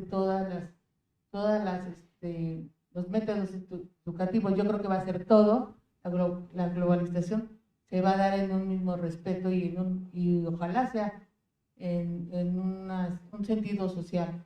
Y pues ahorita pues nosotros como estudiantes o la generación de mis compañeros, pues prácticamente tenemos esa ardua tarea de trabajar en la implantación de proyectos sociales y no del individualismo, que pues prácticamente es lo que está manejando todas las tendencias tecnológicas. Eso es todo. ¿Puedo contestar ahora o Pues, sí, como queráis? Sí. Muy agradecido por los planteamientos que haces. Dos comentarios al respecto. Los anglosajones, claro que tienen cultura. La cuestión es que esa cultura es la que ha producido, la que ha implantado a escala histórica el modo de producción capitalista. No porque sean malos, no por una cuestión de maldad, de moral, sino por una cuestión histórico-política, de estructuras sociales que ellos han logrado construir, partiendo en gran medida, como dice Marcelo Gullo en su obra La insubordinación fundante, a través de una planificación pensada desde sus élites en Inglaterra para conformarse como un gran poder, y luego sobre todo a través de la primera y la segunda revolución industriales. La cuestión es que eso choca con ideas precapitalistas comunitarias que tienen difícil encaje en esa modernidad realmente existente que es la estructura ontológica capitalista, ontológica y empírica. Y esas estructuras premodernas tienen que ver con una idea de familia, de comunidad, incluso laboral, que viene del mundo iberófono, ameríndico, africano y católico, ibérico.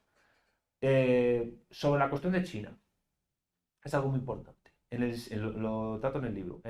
A finales del siglo XVI, China era el gran mercado del mundo a escala territorial. Y una cuestión que les ocurre es que no tenían moneda física, metálica, para poder plasmar en valor los bienes y servicios que empezaban a producir y que necesitaban exportar. Es su encuentro con el Imperio Español y por tanto es el encuentro entre Felipe II y la dinastía en aquel momento Ming en China, cuando las minas de plata que existían en el Imperio Español permiten construir la primera gran moneda potente de la historia, que es el Real de A8. El Real de A8, sobre cuya base se construyen todas las monedas nacionales hispanoamericanas posteriores, el peso mexicano, el peso argentino, incluso el yuan chino tiene como base el Real de A8, los estadounidenses lo llamaban el Spanish Dollar. El Real de A8 se convierte en moneda de plata con la cual los chinos pueden comerciar con el resto del mundo sus bienes y servicios.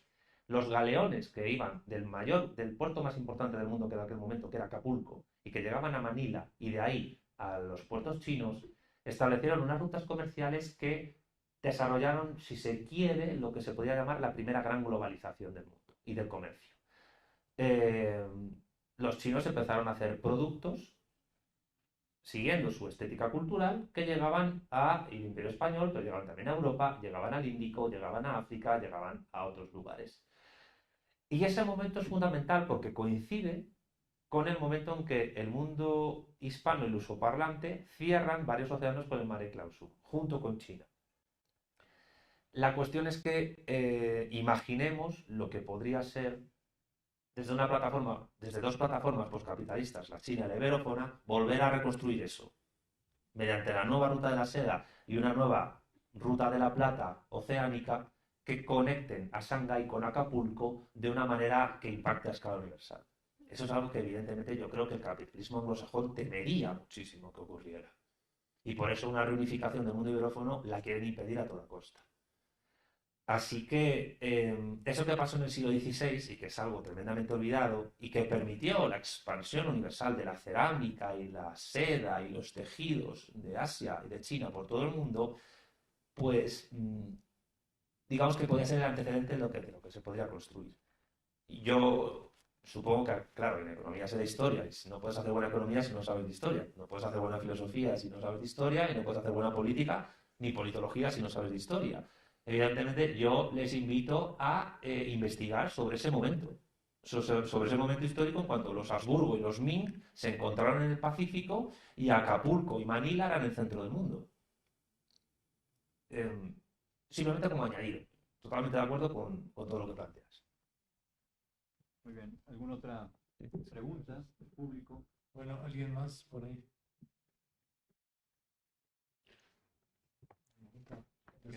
Que sean las 4 luego, ya para que responda. Ok. 4 preguntas son. Responda todas. Bueno, Vale. Santiago, bienvenido a México. Ya. Tengo dos preguntas. Una es, creo que es sobre geopolítica y la otra es sobre economía. La primera, es claro que Estados Unidos eventualmente perderá el primer lugar. Eso es un hecho. Lo que a mí me preocupa es qué va a pasar cuando eso suceda y cómo es que Estados Unidos va a actuar y cómo es que Estados Unidos va a actuar con México, porque es verdad que México es el gran enemigo, pero también es el gran aliado, sobre todo cuando les conviene. Entonces, ¿este postcapitalismo se daría después de una tercera guerra mundial? Esa es una. Que yo creo que eventualmente, o sea, creo que, digo, sin querer ser pesimista, creo que al menos estamos, o sea, hay peligro, ¿no? O sea, este cambio de poder en el mundo se dé después de un conflicto bélico a ese nivel. ¿Y cómo actuaría Estados Unidos con México? O sea, porque siempre hemos sido, o sea, somos los vecinos, o sea, somos el gran enemigo, pero también somos el gran aliado. Y la otra sobre economía es, ¿por qué no ha existido, por qué no existe y por qué no existirá el libre mercado? Esas son mis dos preguntas. Bien. Vale. Segunda, por acá.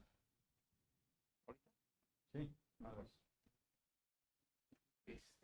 Bueno, yo soy Rogelio Oviedo, no pertenezco a la comunidad estudiantil.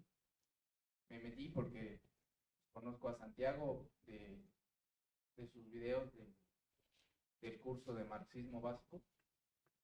Y yo soy mecánico de motos, y yo pertenezco a la calle.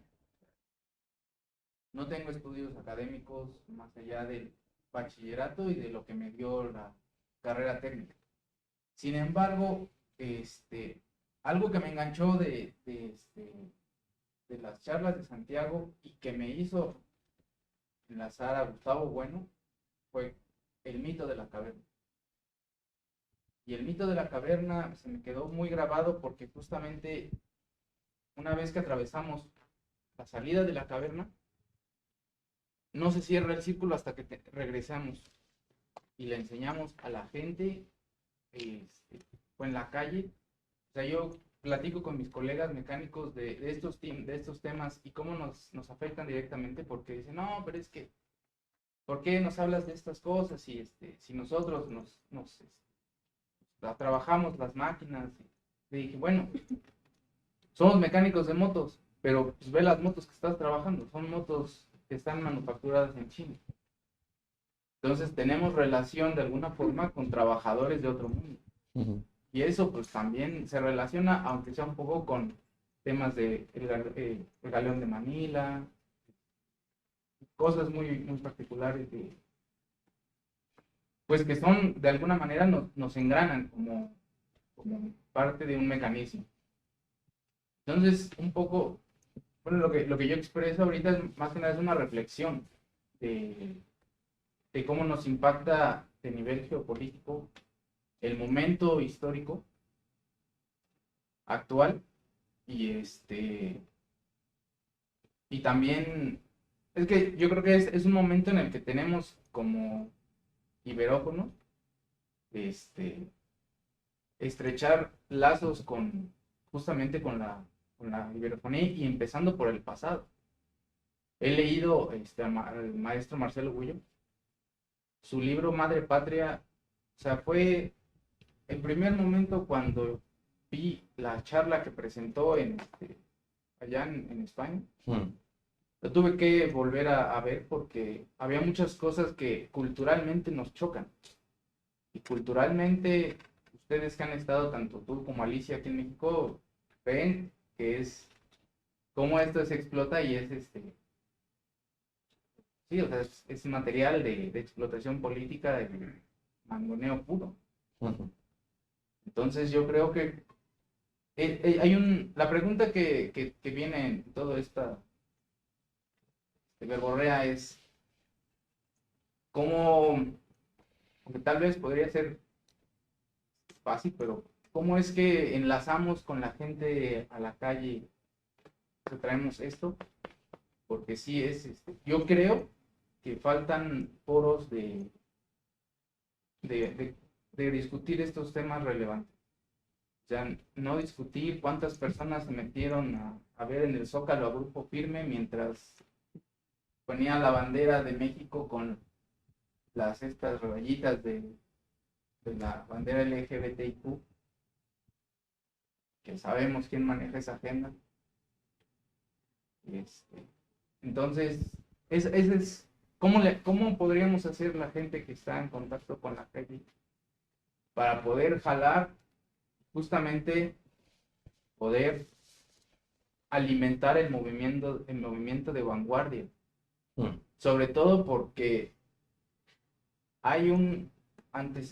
tenemos ahorita un centro histórico, político, que es Morena, y que se está nutriendo de algo, o sea, se va a convertir en el partido hegemónico, porque así estamos acostumbrados los mexicanos a ver la política. Entonces, ¿cómo es que podemos alimentar un movimiento revolucionario? Y pues, básicamente esa es mi pregunta, ¿no? ¿Cómo le hago yo desde la calle para poder conectar con la gente? Otras dos preguntas. A ver, allá dos, por favor. Muy breve para que puedas darle tiempo al expositor de responder. Y también acá Alicia, o sea, la última. Ante todo, saludos a Santiago y a Alicia, que también la sigo en redes. Bueno, yo ante todo quiero felicitar y saludar la iniciativa de crear las nuevas vanguardias, las vanguardias políticas que están surgiendo en Hispanoamérica. Yo soy un desencantado de la tradición ortodoxa marxista, por decirlo así. He pasado por dos partidos autodenominados marxistas comunistas y vemos que cada vez más están más influidos por lo que llaman izquierda indefinida, ¿no? Entonces, saludo ante todo esa iniciativa. En primer lugar, una pregunta de geopolítica. ¿Qué tanto podría coexistir la iberósfera con una comunidad euroasiática o con la sinosfera sin entrar en conflictos, digámoslo así? ¿O sería inevitable que se entrara en un futuro conflicto entre estas tres regiones?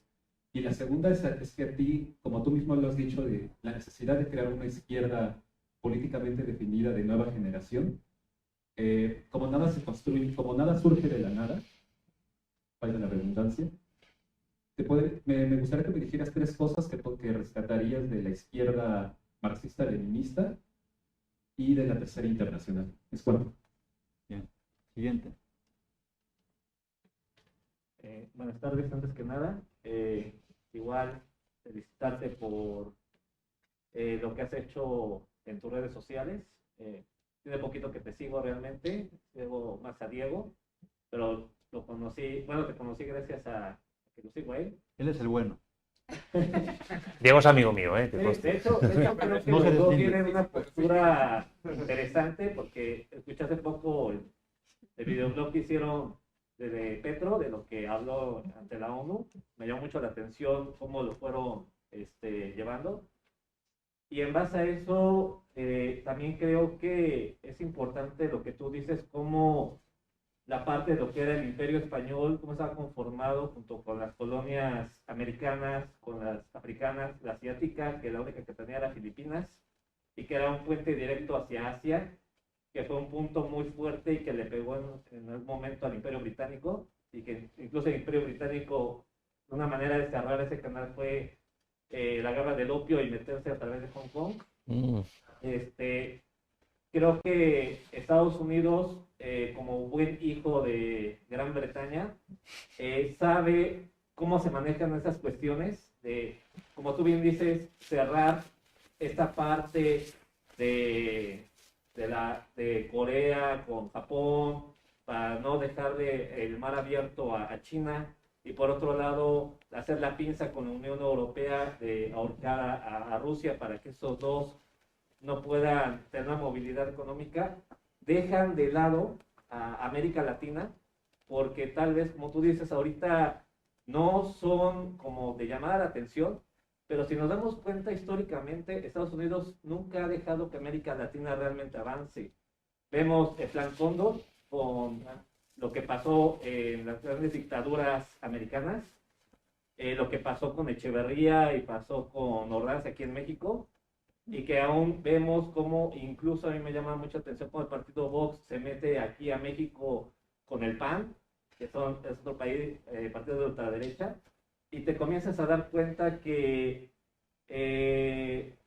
México, Brasil e incluso Argentina y Chile tienen cierta movilidad que Estados Unidos no la permite. ¿Por qué?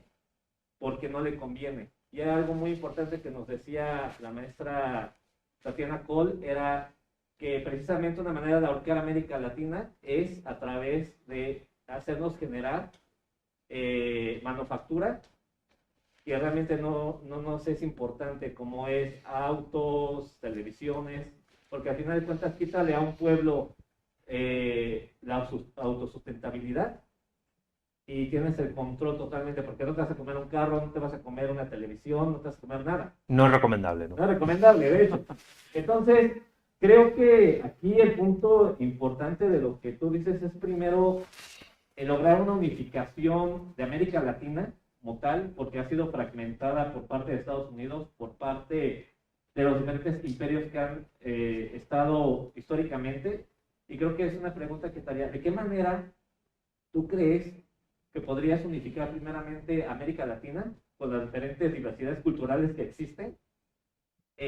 Segundo, ¿cómo lograr posicionar en el mapa a África, que ha sido injustamente castigada por las potencias europeas, que incluso a mí me llama la atención cómo España, Francia, cierran sus fronteras totalmente a los inmigrantes africanos, que incluso tienen que arriesgar su vida para poder brincar las vallas que les han puesto, y que al final de cuentas creo que una de las cosas importantes que a Estados Unidos hicieron fuertes en su momento fue la multiculturalidad que permitieron, porque Estados Unidos al final de cuentas no estás hablando solamente de ingleses, estás hablando de tipos o de personas que en su momento emigraron para una mejor condición de vida. Y creo que aquí en México está pasando ahorita, me llama la atención cómo coreanos vienen para acá,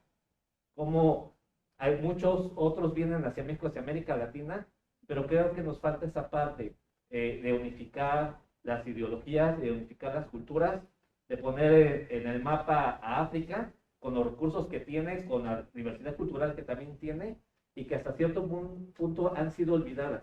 Y creo que tiene mucho que ver esta parte que es el eurocentrismo, que nos ha castigado y nos ha dejado como espectadores únicamente.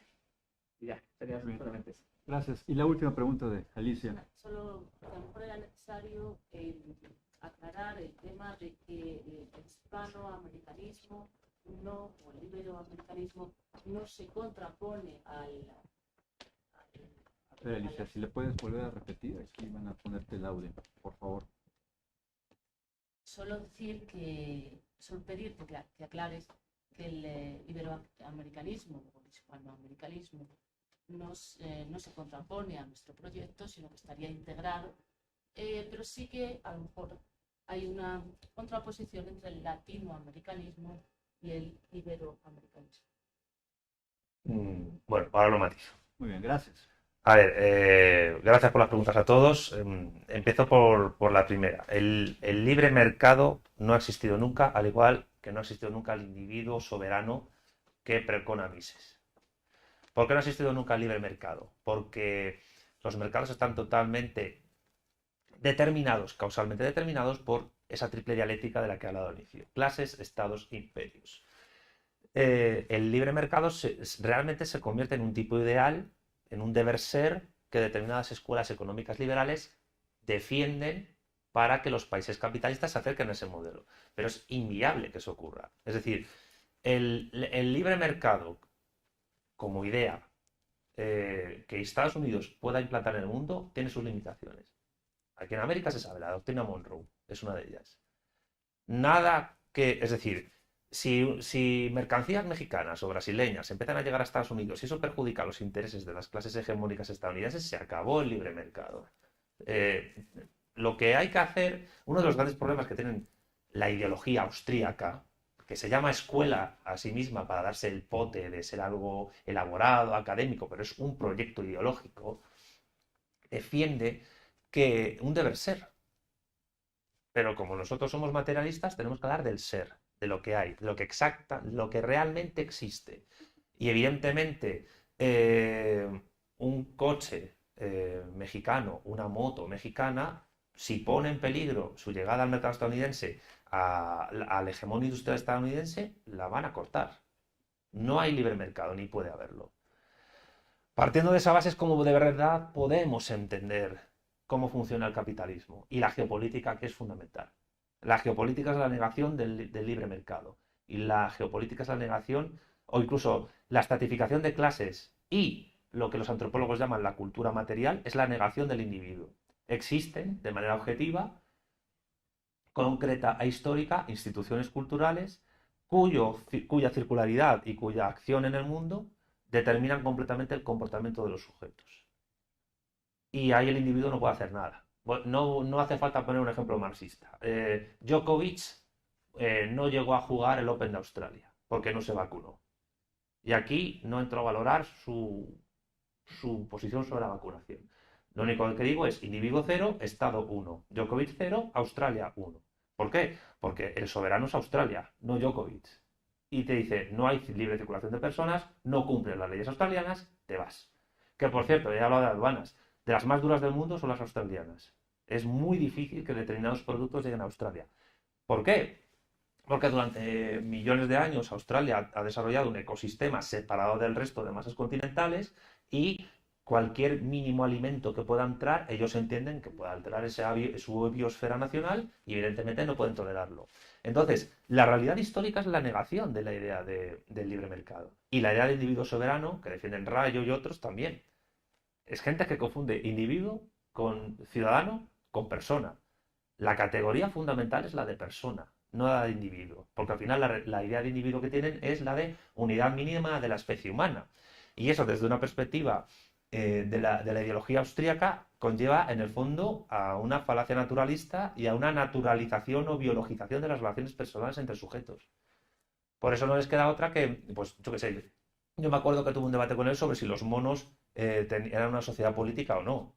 Y yo le dije, ¿qué leyes tienen los monos? ¿Qué leyes tienen los gorilas? No, pero tienen un lenguaje y se apropian del territorio. Y le dijimos unos cuantos, es que confundes apropiación de territorio con territorialización. La territorialización es lo que hace una especie biológica.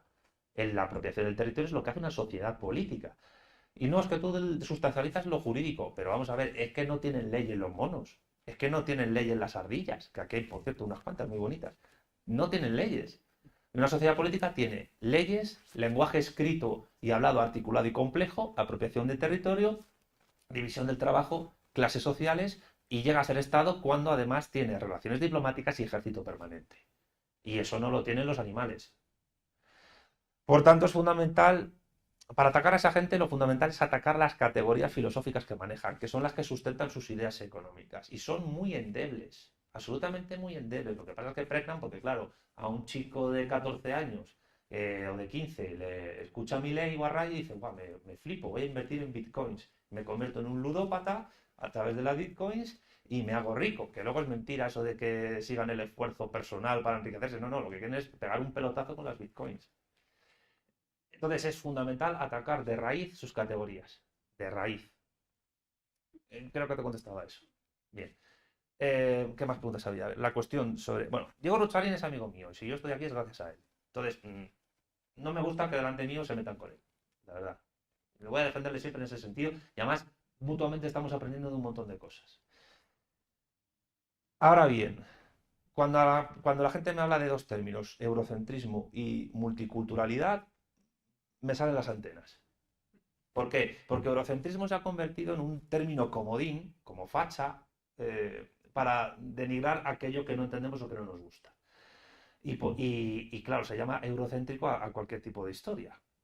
Entre otras cosas porque Europa, como bien decía Bismarck, es un término geográfico, más que político-cultural, por mucho que la Unión Europea... La Unión Europea, en el fondo, es un producto de Estados Unidos generado para impedir que el comunismo soviético llegara a Europa occidental. Y luego Europa es muy variada. Bosnia-Herzegovina es Europa, Albania es Europa, Finlandia es Europa, Polonia, Moldavia, el norte de Georgia, Portugal, España, Irlanda, Islandia, San Marino, Eslovenia, Croacia, Liechtenstein, etcétera, etcétera, etcétera. ¿Qué impacto han tenido la mayoría de sociedades políticas europeas en América? Nulo. La presencia de naciones europeas en América es, por este orden de importancia, 5. España, Inglaterra, Portugal, Francia y los Países Bajos. Nada más, esas 5. El resto de Europa no ha hecho absolutamente nada. El acoger inmigración de otras latitudes es positiva, siempre y cuando que esa inmigración no delinca y trabaje y prospere y pague sus impuestos. Pero hay ciertas, aquí voy a ser un poco incorrecto, incompatibilidades, que por ejemplo en España sufrimos. Es decir, la inmigración musulmana reproduce el Islam allá donde va, siempre y cuando es mayoría. Y la Sharia, la ley islámica, es incompatible con las leyes del Estado de Derecho de las democracias capitalistas. Y ahí hay un choque. Y hay un choque, por ejemplo, entre la inmigración marroquí y España. No lo habría con Corea del Sur, con Japón, o con el África subsahariana, o con México, porque son sociedades donde la Sharia no existe. Hay una incompatibilidad real entre la Sharia, la ley islámica, y las leyes de los Estados de Derecho democráticos que vienen de culturas cristianas católicas. Y eso o se resuelve o hay un problema. ¿Por qué ha ganado Meloni en Italia? Porque ha criticado la inmigración musulmana. ¿Por qué le han votado en masa los trabajadores de los barrios obreros de las ciudades italianas que antes votaban al Partido Comunista Italiano? Porque son ellos los que sufren la inmigración musulmana que no se va a los barrios ricos italianos. Hay que tener en cuenta eso. Es decir, multiculturalismo. Te voy a recomendar un libro de Gustavo Bueno que se llama El mito de la cultura.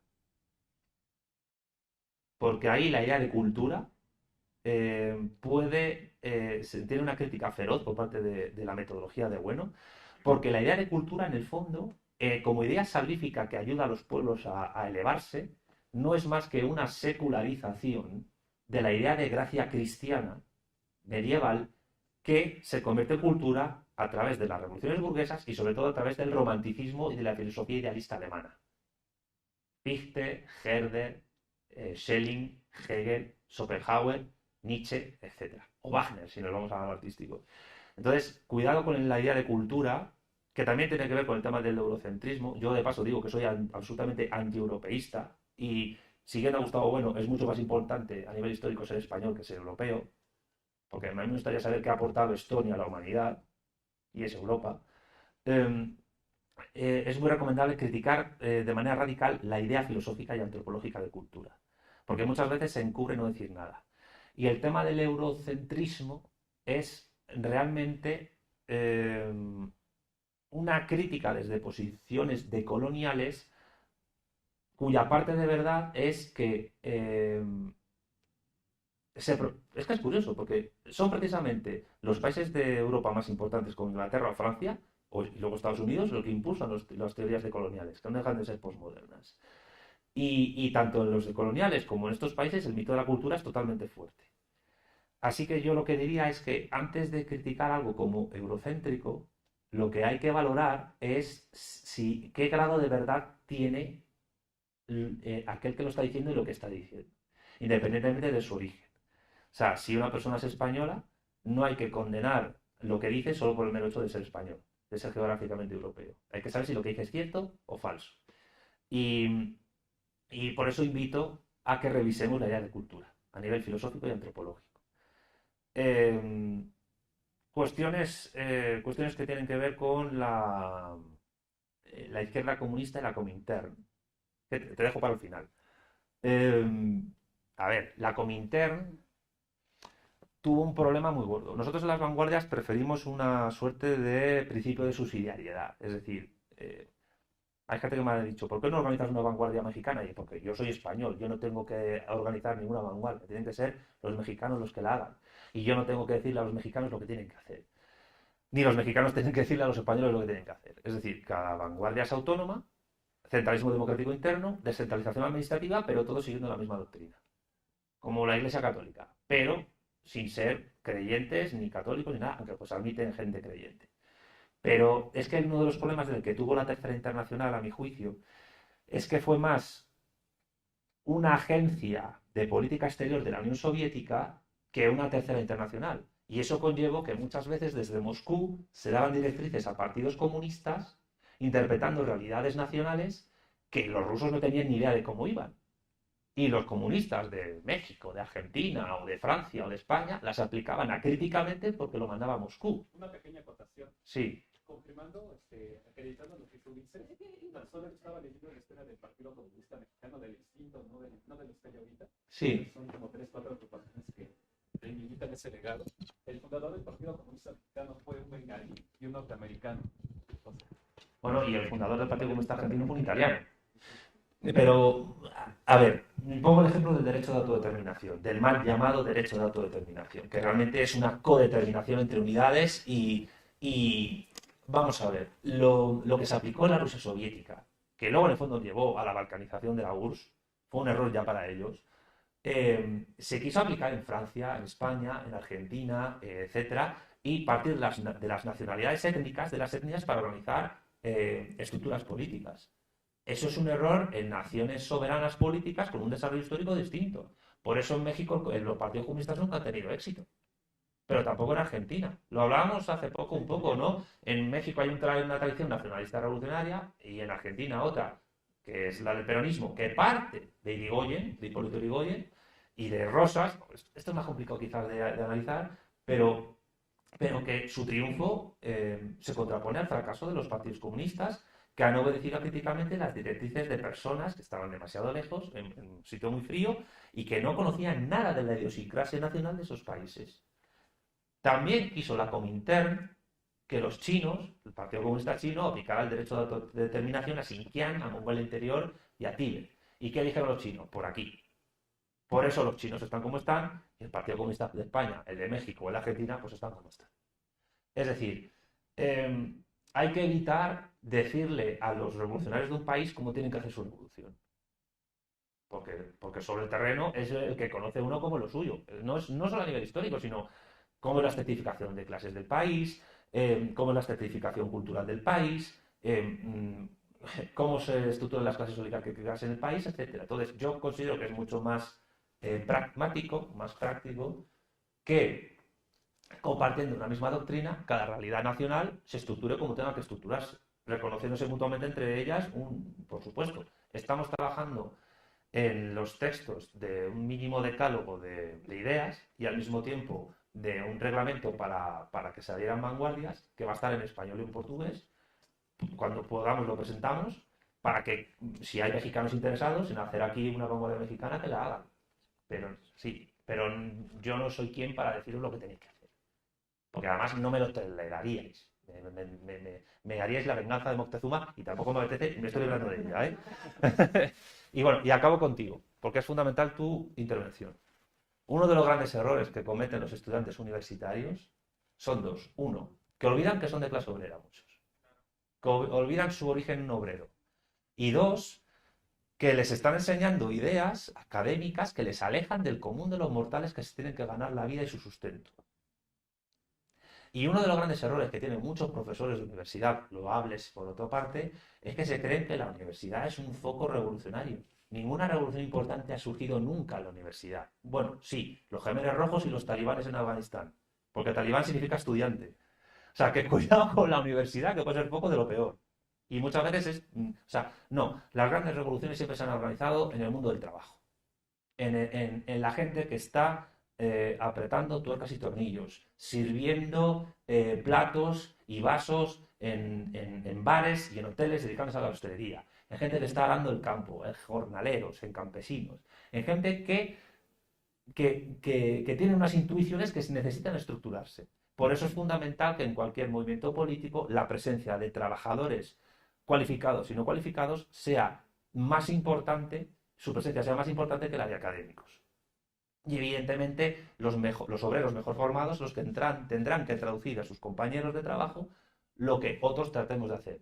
Y otros te digo yo, porque me dedico al mundo académico, que soy un autónomo. Yo en España me dedico a YouTube y pago mi IRPF cada 3 meses y soy un trabajador, un falso autónomo porque trabajo para Google.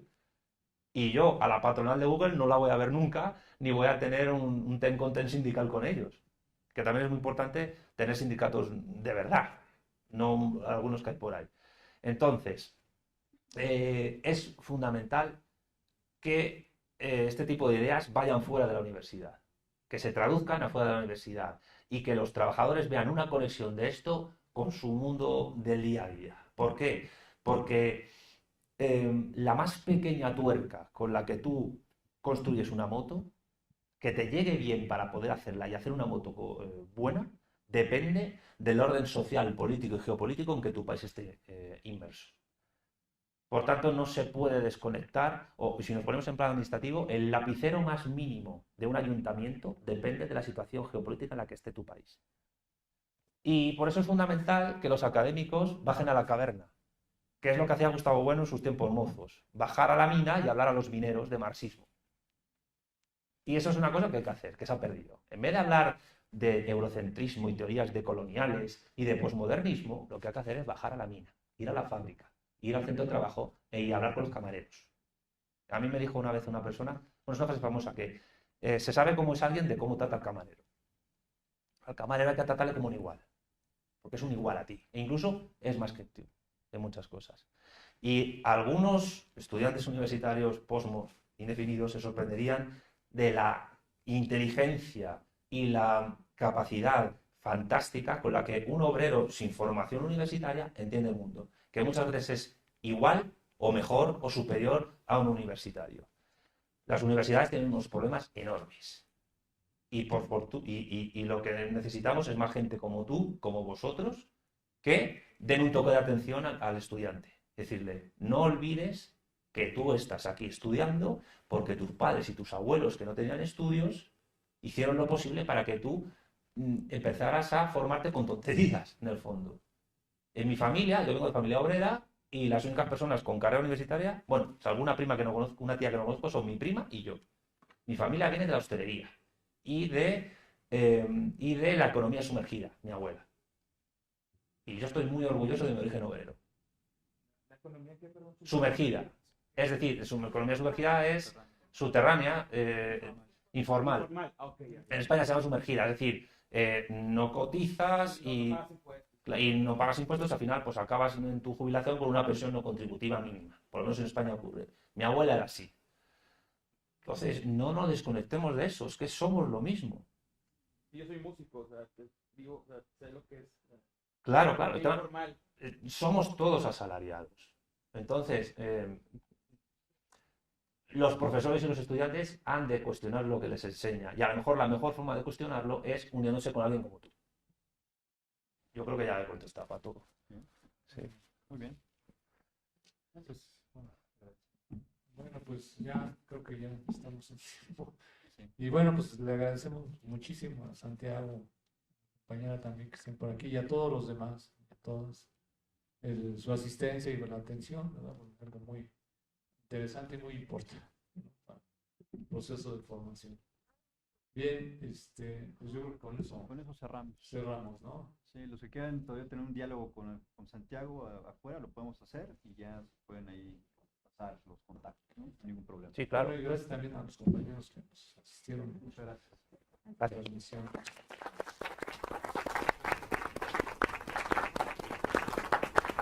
Ya nos levantamos, ¿no? Sí. Vale. Educar para transformar.